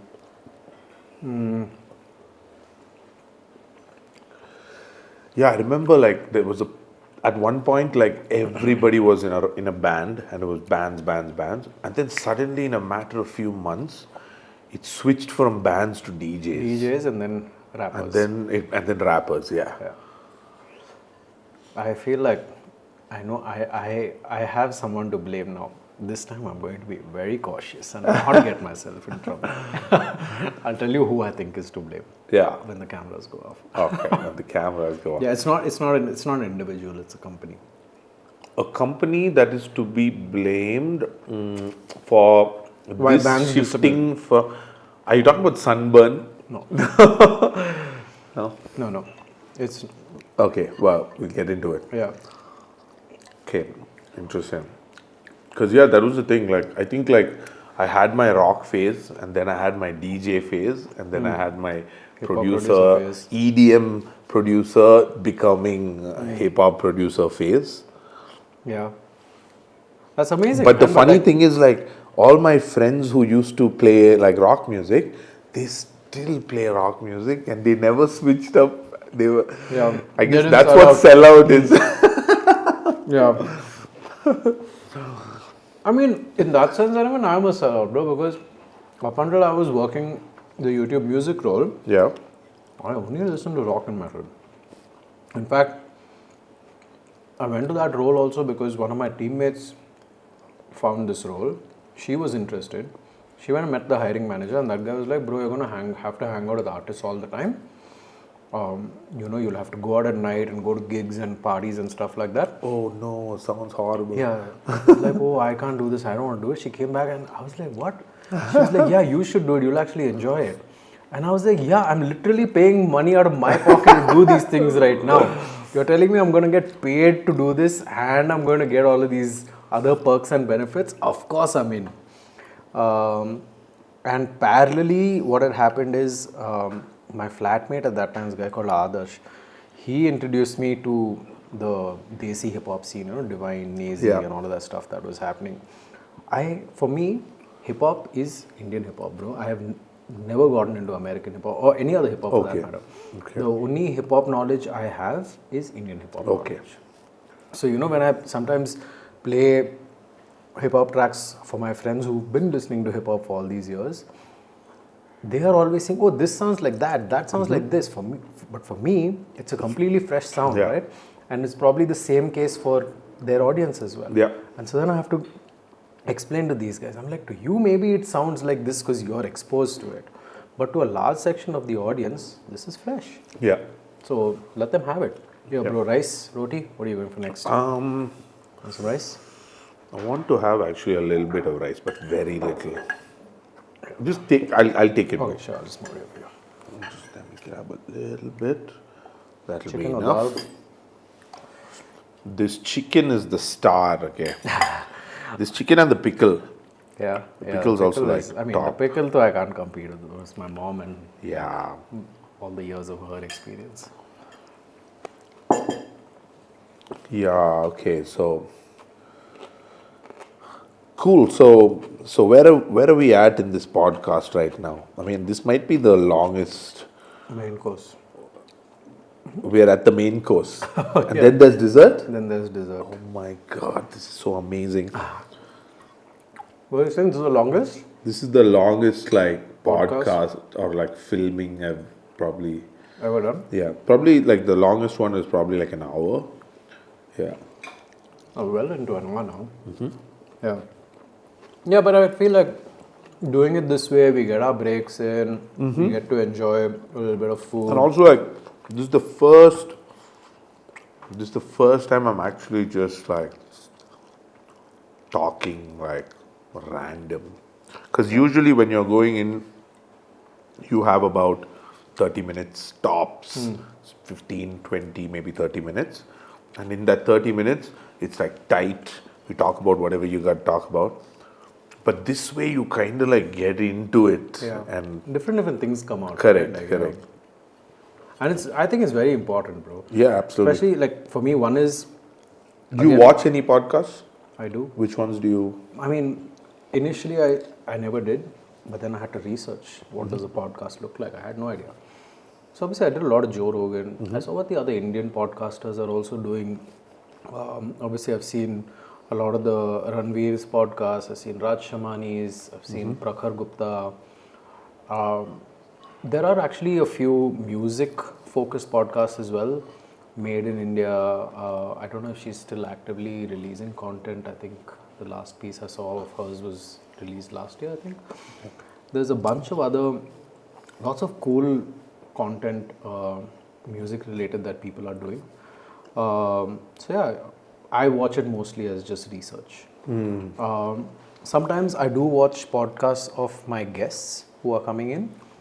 Also as research. As research to what not to ask. Got it. Because if you've already said something, covered, then what's the point, right? But I've slowly started realizing that it doesn't matter. It doesn't matter. Because your audience is completely different. My audience is completely different, but also so is my format and approach, right? Because I don't have a structure and I don't have planned questions. So whether I've seen you say something or heard you say something before or not, doesn't matter. My conversation will flow organically. Yeah. So yeah. But you learn so much, bro. Through these type of conversations, I feel like what you shared about your team building approach, your structure, songwriting structures, your approach to saying no, protecting your time, those kind of things. I don't think who will ask in a structured interview, bro? How do you won't know that till you say it, and you won't say it till somebody asks you. Correct. Correct. Also, I feel because of my background, I have something of value to share as well, right? With my guests. So I'm more than happy to do that. Oh, you know what would be cool? In July when I'm doing the event, Yeah. there'll be a bunch of artists there. If there is something that you can take away from that, Yeah. we should probably like work together. Yeah, let's look I at. could probably set up like a couch backstage Yeah. type things. You know, Yeah. you see it at Coachella all the time. Yeah. That type of thing. Happens at Lola as well here. in Yeah. India. We can do those type of things. Yeah, that could be a fun one. I actually do want to do something like that. But the way I'm thinking of it is I want to catch the rawest emotion and reaction the artists have when they get off of stage, right? Hard one because they're so charged up. Yeah. Obviously, after a massive performance, you don't know where they are, what they might say or do. But again, that's what makes it Yeah. amazing for them to share and put out. But yeah, we can talk about this and what can or can't be done and work it out. Yeah, it sounds like a fun thing to do. Yeah, we are slowly. What we're doing is we're shooting vlogs of me at concerts or gigs of artists who are on the podcast. So we did that with Raman. We shot with him a day before his show. The next day we went down to the show. We shot the thing. And it's a good way to put the message out there that okay, Raman came to Bangalore and we had a conversation. We went to his gig. A nice way to sort of close the whole loop. Yep. So I think by the time we arrive at July, we'll also be in a place where we know Correct. what content is working, what Yeah. people are enjoying, and we're Yeah. on top of that. Yeah. Sure, done, bro. Yeah, Nice. I'm done. Okay. The food was excellent. Thanks, man. It I really, enjoyed it. like, you should start a restaurant. That's one way to ruin it. Not really. I mean, I've even Nandu was telling me just some time ago that we should look at like a cloud kitchen. I was telling them when you went to the Loo that just in the last 3.5 months, bro, of this year, Yeah. the skills that I've developed, right? Food Yeah, I bet. and organizing, getting the food organized, running the kitchen, making sure things are coming out on time, things Yeah. are prepped and ready. Managing the staff, bro. I never managed, Yeah. blue collar before, for example. Managing the whole production, the team, shooting the content, getting it edited, all these terms, the industry jargon, Yeah. understanding the framing. Wow, you're cuts, all of that. new to this. Yeah. Yeah. And, obviously, like the other aspects of this conversation, Yeah. sure, I've done that before. As artist conversations, that Yeah. was my job. So I'm familiar with how to approach that conversation. The getting the things going, we have a release form. We want to make sure that people are coming in on time and shoots are moving along. The post-production, all of that is project management that I've done before. Yeah. But I've never done it where I am the, where the buck stops with me. Yes, yes. There are days when I'm lazy. Yeah. And I feel like, okay, fine, bro, we can let this slide. But then you remember, if I let this slide with this guy or that guy, then I have to let Yes. everything slide with everyone. Exactly. And now I have this painful responsibility. Yeah. Even I though know I what don't that's want like. to. Yeah. Yeah. So that is very new for me. Yeah. You just have to, like, at multiple times, you will feel like making an exception for one person or a special person or something. You have to really think about it before you make an exception. Yeah. Because you're right, because then the next person will also, because it's not fair to the others, basically. Yeah. Yeah. Yeah. And then it's also like, I used to hear a lot of my leaders at Google say this, right? The energy you bring into the room is the energy of the room if you are the leader. Like, Yeah.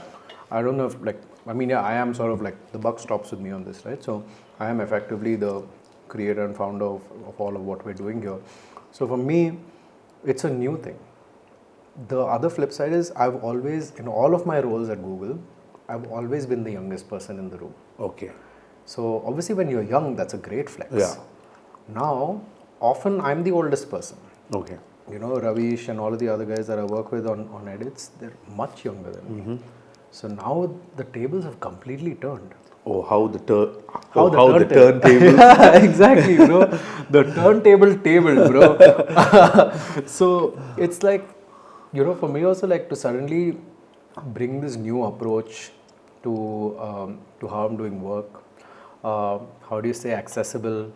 How do you keep it fun but still you know, quality can't be dropped? And how do you crack the whip without breaking bones, you know? Yeah. You break the bone, the guy can't work for a few days, you know what I mean, right? Yeah. So these are skills that you develop. And all of this in just like 3-4 months of running. So obviously, I'm not saying that I've done it all and I have nothing else to do. It's a work in progress. It's a work in progress. Yeah. But just looking back, just 3 months, it's been a lot, man. And it's been a lot of. The thing is, it's been fun, bro. Like till I verbalized this with them just now, like 5 minutes ago, it didn't even occur to me. I'm actually experiencing these thoughts live as I'm saying them. Right. So it's amazing. Yeah, for sure. But yeah, it helps talking to guys like you. This is already cool that that you can see it's working. Like this thing that started off not so long ago is already gaining momentum, don't you think? Yeah. I mean, like we spoke about earlier, right? So far, all the feedback is great. There are so many other signals that I look at, right? When I look at, every day when I go and look at, okay, who are the kind of people following me now on Instagram? It's mostly artists or upcoming artists, young artists from across the industry. But there's also obviously like a large number of fans as well, which is the audience we want to build, an audience of fans and an audience of artists, which is what we want to do. So we know that's working. Yeah. But the other thing is, for me, it's the guest should have a great time. You should walk away, like when you leave from here, you should feel like I went to a party and it was a good party. You shouldn't feel like I went and I had an interview, they asked me 10 questions and I answered that to the best of my ability. It shouldn't feel like that. Yeah. That is the gold star for us. Like for us, it's if you have fun, that's it. Nothing else matters. If you enjoyed the food, didn't enjoy the food, you know, the conversation was deep and insightful or not, it doesn't matter. If you have fun, everything else will fall in line is the way we see it. Okay. You know, because I'm genuinely curious about your process, because it helps me also. Yeah. So, that way, so far, everyone's been happy with, at least they've said they've been happy. I don't think people are lying about it. So that's worked well. I mean, what's not to be happy about? Great food, great conversations. Yeah, I'm glad. Yeah, it's... I feel like I missed out on all the other food. Whatever the other food was. Yeah, but we try to keep it new and fresh every time. Yeah. On Sunday, we're shooting with Osho Jain. He's a singer-songwriter from Madhya Pradesh, from Bhopal, I think, Indore. Pretty cool guy. And he's doing a show on Saturday night. So we're having him come over on Sunday. With him, I'm doing an Andhra meal. This is only English or what? Osho? No, as in your podcast will only be in English?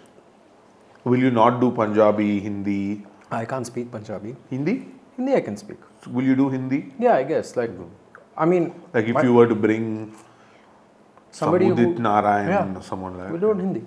Yeah. That's fine. Hindi I can do. I was in fact like, I'm very open to even doing it in Kannada. Even though my Kannada is not that great, I can still understand. But the challenge for me, even while Tamil I can understand, I don't think I can understand it to a depth where I can actually like have a full-blown conversation, right? Yeah. But I'm sure there are ways that can also be solved for. You know, I can always have a third person on the table who can bridge that gap. A random thought. Do you know any Bangalore independent artists who are on your radar?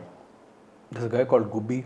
Gubi, that yes, Nandu I know works with. Gubi. Yeah, Yes. Gubi, Nandu's shot a music video with him. That's coming out soon. Okay. They've just dropped the teaser as well. Yeah. Rahul Ditto. Rahul Ditto. Yeah, amazing rapper. Okay. Kannada rapper, really, really good. Other than that, in the Kannada scene per se, I mean, there's obviously like Sanjeet Hegde, Chandan Sanjeet Shetty, Hegde, yeah. MC Biju, All Okay. There's a lot happening in that sphere, but yeah, those are the sort of artists I'm familiar with. Okay. Yeah, I'm just asking. Yeah. I feel because, the Kannada entertainment industry has always been, I think, number 3 or even number 4 in the South. Yeah. You see films, Yeah. Tamil, Telugu, I think Malayalam, until then Kannada. Until, KGF. yeah. Yeah. Yeah. KGF was the game Yeah. changer. Yeah. So, And now there was something else recently. After KGF, there was some other what is that, bro? Kantara. Kantara. That's right. Yeah. Yeah. So, yeah, there have been some big moments. Yeah. But that's the thing, right? It's like what Raman said in one of the videos, that we have the stadium sorted. Yeah, the big stuff is sorted. Yeah. And we have like the really small stuff sorted. Yeah. That in between path to get for everyone, Yeah. because not everyone can go from 0 to 100 Correct. at that speed, right? There will be outliers that will happen. But for everybody else, there needs to be a path, which is Yeah. why I was asking what's happening on the ground level in the Tamil scene, right? Yeah. Because not everyone can No. break out and do big shows, in their 3rd or 4th year of being an artist. Yeah. They'll have to go through that process. Ironically, every artist that worked with me did it. That's amazing. Yeah. All of them. Yeah, that's crazy. Yeah. Yeah. Some of them took 3 years, some of them took 2 years. That's it. Yeah, I can imagine. But that's a great track Yeah. to have.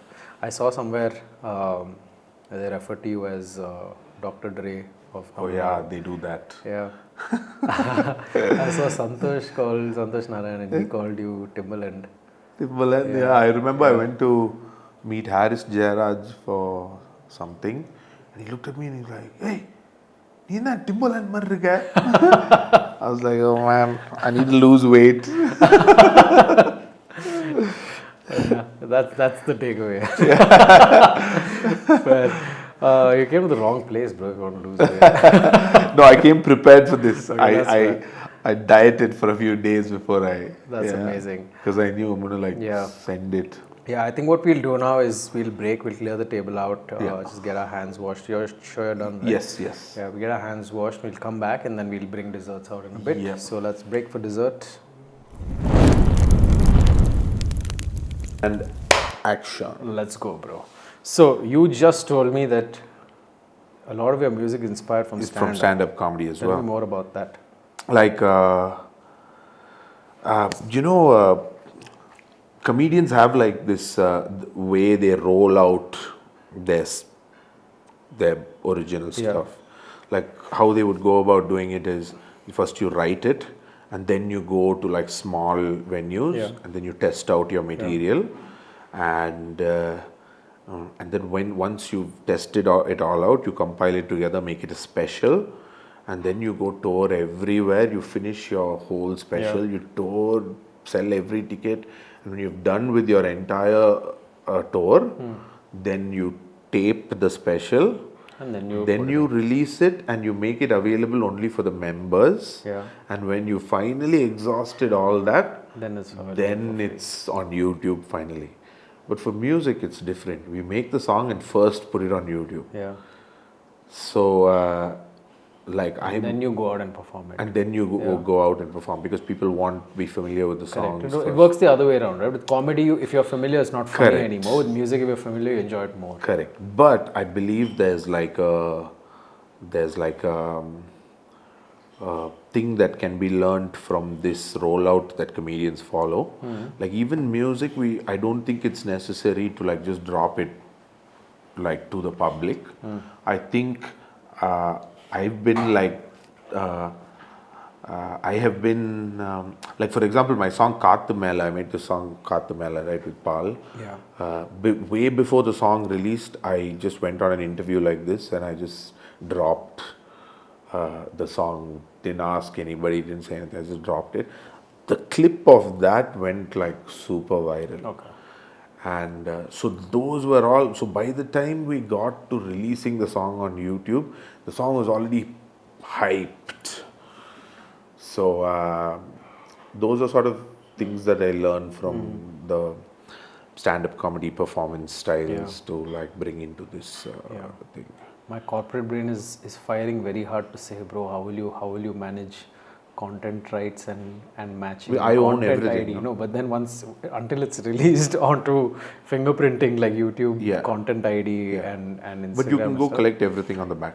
You'll have to fingerprint it. You'll have to strategize and then do it. Yeah. That's the best part about, before you had to worry about leaks. Yeah.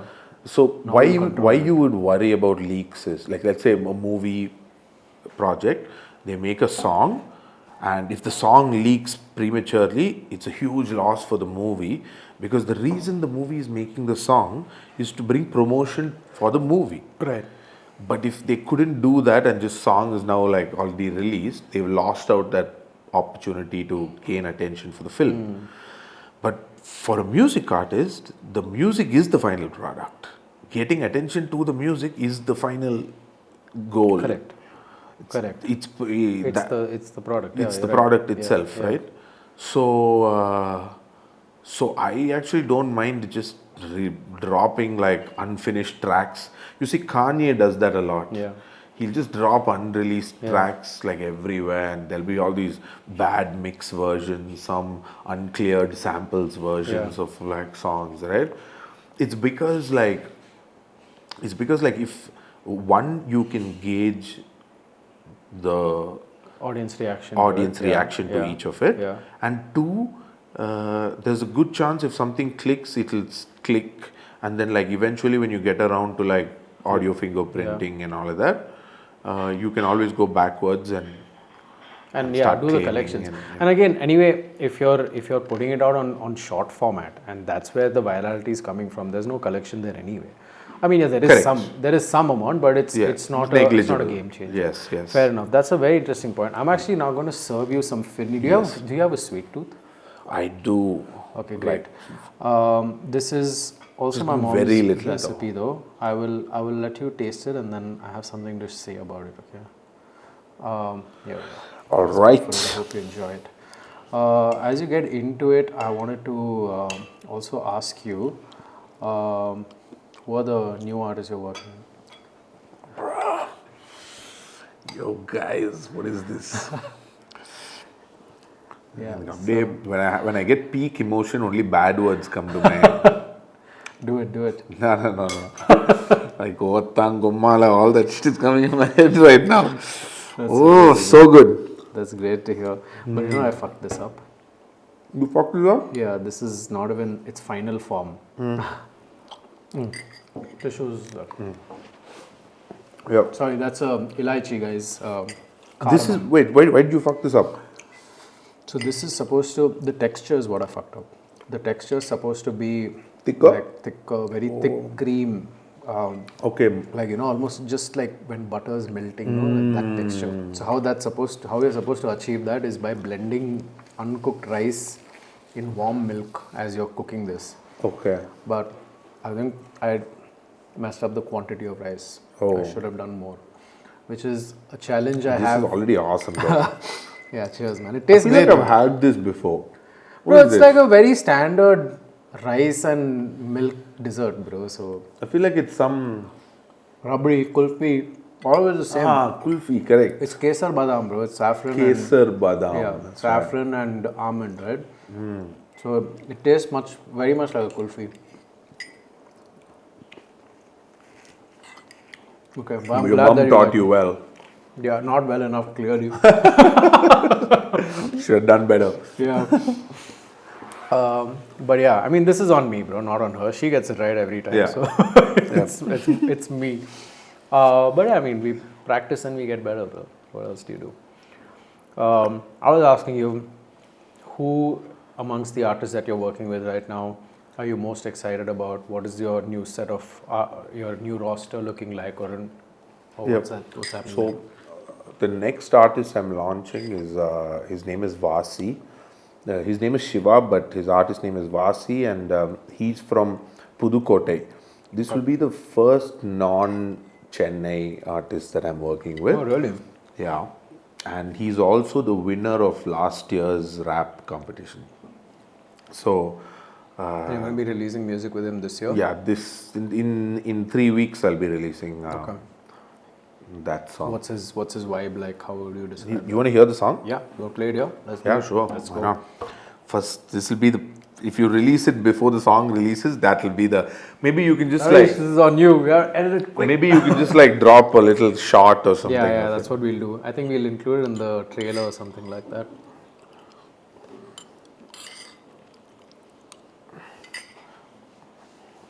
And then we'll get content. Oh, by the way, my mix engineer definitely put this in the. My mix engineer hasn't sent me the final. Ruby, I'm still waiting for the final, bro. See, because he's one character as well. Okay, he mixes for Anirudh and Santosh Narayanan and Sai and everybody he mixes for, and he's a very interesting. He's such a important part of my sound. Yeah. And he knows exactly what I need. So now he'll message, sir. No. I'm trying to find it. Yeah, there we go. Okay, check it out. Let's go. Yeah, hold Should it I? close to the mic here. சல்லா கடே சாத் சப்ப கட்டுக்கு சப்ப கொட்டுற மட்டம் தட்டுற கடே சாத் குட்டித்த காசுக்கு மேல குப்புற வேலை பக்குற பட்டேல் பார்ட்டி அரைச்ச மாவைய அரைச்சடிக்கல அணைச்சு அடிச்ச காத்த நிக்குது சேர்த்து கரன்சி நோட்டு நிக்குது பாட்டு என் மொக்க ஜலுப்பி ஒளி பொறுப்பும் ஒச்சு கட்டுக்கும் உருக்கு என்னைக்கு காட்டு கருப்பு கிட்ட நெருங்கது மெட்டு கட்டி பாட்டு பாட்டுக்கு என்னைய ஆட்டி போட்டுக்கு ஏழு ரசனிக்கு இப்போ டூட்டு முடிஞ்சிட்டு வேலையில இனி நாடு கடது நாடு பறப்பம் ஓவர் சீஸ்ல ஓட்டி பிடிச்சு வத்தல புண்டுட்டு பாடி பட்டிக்கு பாதையா திறப்போம் எத்தனை சுப்புல எத்தனை ஒட்டுன்னு கைய விட்டு எண்ணி பார்க்க சிஸ்டிய நினைச்சு திஸ்டிய கழிச்சு ஹிஸ்டில நேம நாட்ட பாரு இனி கிட்டக்கு தொல்லங்க விட்டதை பிடிக்க மெத்தனத்துல நான் பாட போறேன் கட்டே சாத் சப்ப கட்டுக்கு சப்ப கொட்டுற மட்டை தட்டுற கட்டே சாத் குட்டித்த காசுக்கு மேல குப்புற வேலை பக்குற பட்டேல் பார்ட்டி அரைச்ச மாவைய அரைச்சடிக்கல அணைச்சு அடிச்ச காத்த நிக்குது சேர்த்து கரைச்சி நோட்டில் இருக்குது பார்த்து தர தட்டுற வரைக்கும் ஒட்டிட்டு இருக்கத தேவைக்கு தடுன்னு விருந்து ஏறு நெத்தின்னு பஸ்ஸில் சொட்டைய மறைக்க எத்துக்கு எத்தனை மருந்து வட்டிக்கு கடை வாங்கிட்டு நான் வண்டியை கட்டிட்டு பட்டணம் வந்துட்டு போறது பொட்டிக்கு போயில சுத்தமா சொன்னவனுக்கெல்லாம் வாயில வைக்கணும் நல்லங்க தொட்டால முடிஞ்சது ஏன் தொட்டா பறக்க துணிஞ்சது வீட்டோர லேட்டா போனா பேட்டா செருப்பு பறக்குது கோட்டால முடிஞ்சது ஏன் தொட்டா பறக்க துணிஞ்சது வீட்டோர லேட்டா போனா பேட்டா செருப்பு பறக்குது சல்லா கட்டே சப்ப கட்டுக்கு சப்ப கொட்டுற மட்டம் தட்டுற கட்டே குட்டித்த கசுக்கு மேல குப்புற வேலை பக்குற பட்டேல் பார்ட்டி அரைச்ச மாவைய அரைச்சடிக்கல அணைச்சு அடிச்ச காத்த நிக்குது சேர்த்து கரைச்சி நோட்டில் இருக்குது பார்த்து அடிக்கிற summer. Crazy, bro. Crazy. But exclusively on Pak Pak Pakao. let's go. Yeah, that's awesome. But amazing. So this is my next artist. His name is Vaasi, and he's from Pudukkottai. And he's the winner of the last year's multiculture, and I'm very excited about him because so far all the artists I've worked with, the language is very Chennai, and his language is Mufassal, it's very South Tamil Nadu. Okay. So for me, it's like a breath of fresh air to be able to hear my sounds with this new style of vocabulary and stuff like that. Yeah, so it's really, really cool. And he's sounding so and good. This is his first song, and he's so good. Mad flow, I huh? barely had to do any work on it or anything, Yeah. Usually I'll have to do tuning and timing Yeah. corrections and all that. With him, it was nothing. He was just. That's amazing. He's naturally gifted recording artist. Yeah. Amazing. But yeah, it sounds great. I can't wait for it to be out and look forward to it. Yes, sir. But there is a question that we asked your fans to send in as well. Okay. We got a bunch of questions. Let me pull up the one that we do want to ask you. There was a lot of questions about obviously Atti Culture, how to get in, and those things. But I think many of those things we've already addressed, and I'm sure you're obviously talking about that through your socials as well. There is one thing that we actually didn't talk about today, so I want to ask you that question, which is from somebody called N Isai, Nisai. Or is it N Nisai? I don't know how to pronounce this. Okay, but the question is, why are you not making any mainstream melody songs much these days? Fans want to see some variety. That's awesome. If you want to hear OfRo mainstream melody songs, listen to Thamizhachi, listen to Agaya Tamare, listen to Olalai, listen to Fancy Store. These are melodies songs, but still not completely departing from hip hop or OfRo or anything like that. Having said that, this year many more melody songs will release because I'm doing some very interesting film projects. I'm doing a movie with Ken, who's my oldest collaborator, his first movie, and on that movie there's some melody songs. Then I'm doing another very exciting movie. It's full of melody songs. So it's not that I don't like doing it. I love making melody songs. It's just there was an opportunity in this which I kind of chased. Yeah. And now that everybody is doing this, I'm kind of go back to melodies, songs and stuff like that. Amazing. Yeah. Yeah, so great. We'll get to hear a good variety and a large number of songs coming out from you. With that, I think we're going to ask you to sign some merch for the fan who sent in the question, and we'll then send that over. Oh, that's so cool. That's so nice. Yeah, we'll tell you more about that in some time, but our intention is to get fans in. Oh, that's a nice tote bag. Yeah. Sick. Okay, nice. We have also a fan box with this that we'll send to the fans, so we'll include some goodies. Right here? Stuff, yeah. You can just.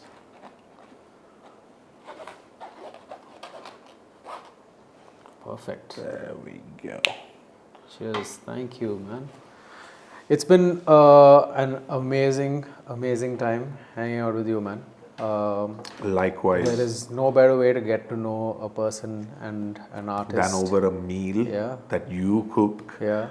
It's amazing. Yeah. So we have a tradition where we break down and rate everything we ate today. Okay. So we started off with the Galouti. So what's the rating system? 8 out of 10. 8 out, okay, 10 being the highest, yeah. So yeah, Galouti. 9 out of 10. That's awesome. Then we had the mains. So we had dal and chicken. So dal. Chicken 9 out of 10. Dal 9 out of 10. Paratha maybe 7. Okay. Only because it's like that's not my thing. Yeah, fair. The rice was amazing, but I shouldn't be eating too much of it. That thing was good. That cucumber. The kachumbar salad. Kachumbar salad. Yeah. That was very good. Yeah. I'd say 10 out of 10 on Yeah. that. This is way too sweet. I'll probably give this one the lowest, maybe 6 or something. This is too sweet. Too sweet for you? Yeah. Yeah, fair. It's not. I love sweet, Yeah. but this is too sweet. Yeah, fair. Okay. Yeah, I think it's also because we didn't get the texture right. Yeah, okay. So Is it supposed to be like rasmalai kind of texture? no, it's supposed to be like a thick texture, bro. Like Okay, creamy, thick texture, you know. Okay. So I guess that would probably have an impact. I don't know, or Okay. maybe I got the measurements wrong. I don't But know. overall, I think I had a great experience. yeah, I think I've discovered all this food. I haven't had any of this before. Yeah, it's nice to also see that we are in your house, yeah, and the whole house has been. For those watching who don't really know what's behind the camera, there's 4 people sitting behind the camera, and every room in this house has been somehow repurposed into shooting B-rolls Yeah. for this. So that whole thing, and there's like lights. It doesn't look this good on a normal day, guys. There's like lights here, and there's a light there. So all that is really cool. I think you've got like this is a really it's a really special IP and this cheers, thing man. that you Thank guys you. are doing. It's all down to the team. I literally, as I told you earlier, I have no idea how any of this works. Yeah. I sit down, I have a conversation. It looks great on the camera. Yeah. So I would love to like tell my friends to come sit here. for and sure, talk to man. you. I would love to have them over. I would love to have the artists you're working with. Any of your artists are in Bangalore anytime. Would be most happy to have them. Anyone else from the Tamil indie scene? Yeah. Like I told you, I'm betting big on it, and, Yep. I'm saying it publicly. I'm not hiding it. I think Tamil indie scene is going to be one of the biggest stories of this year and maybe the next year as well. Oh, wow, exciting. Like, I'm pretty excited about that. Yeah, I mean, behind the scenes, there's some cool stuff happening, but like you never, you know what they say, that you never talk about it before it happens. Yeah, but I can because I'm not in the scene. Yes, yes. So yeah, that's why I can say it. But just because like I'm in all these like back rooms, like in deals and talking to people, right? Yeah. So I know what deals are in the scene. It's so exciting. If any of them come and actually happen, me as a fan will be excited to see those sort of things. Yeah, I'm looking forward to it as well. But this has been amazing, man. Last question, actually. Who are like the indie artists across India that you're most excited about currently, not just from your roster but outside, not just from Tamil as well?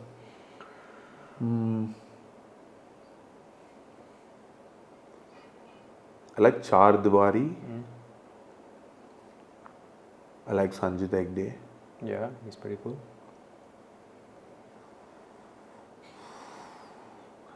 You know, I like Tienas. Yeah.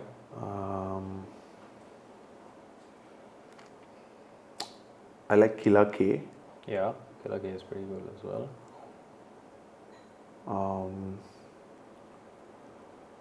There's Cool list already, man. there's someone I'm missing that I've really liked recently. Somebody from Kerala.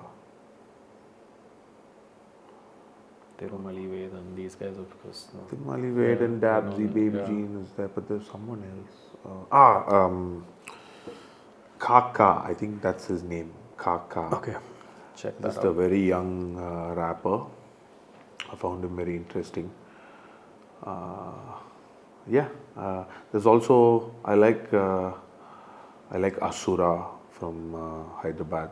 Okay. I like Faria Abdullah. Yeah, those are some names. Amazing. Yeah. But yeah, I like Vengayam.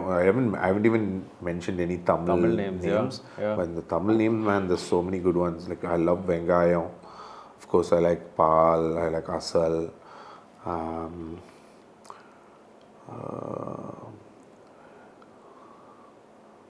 There's this artist called Sokku. He's also very interesting Tamil artist.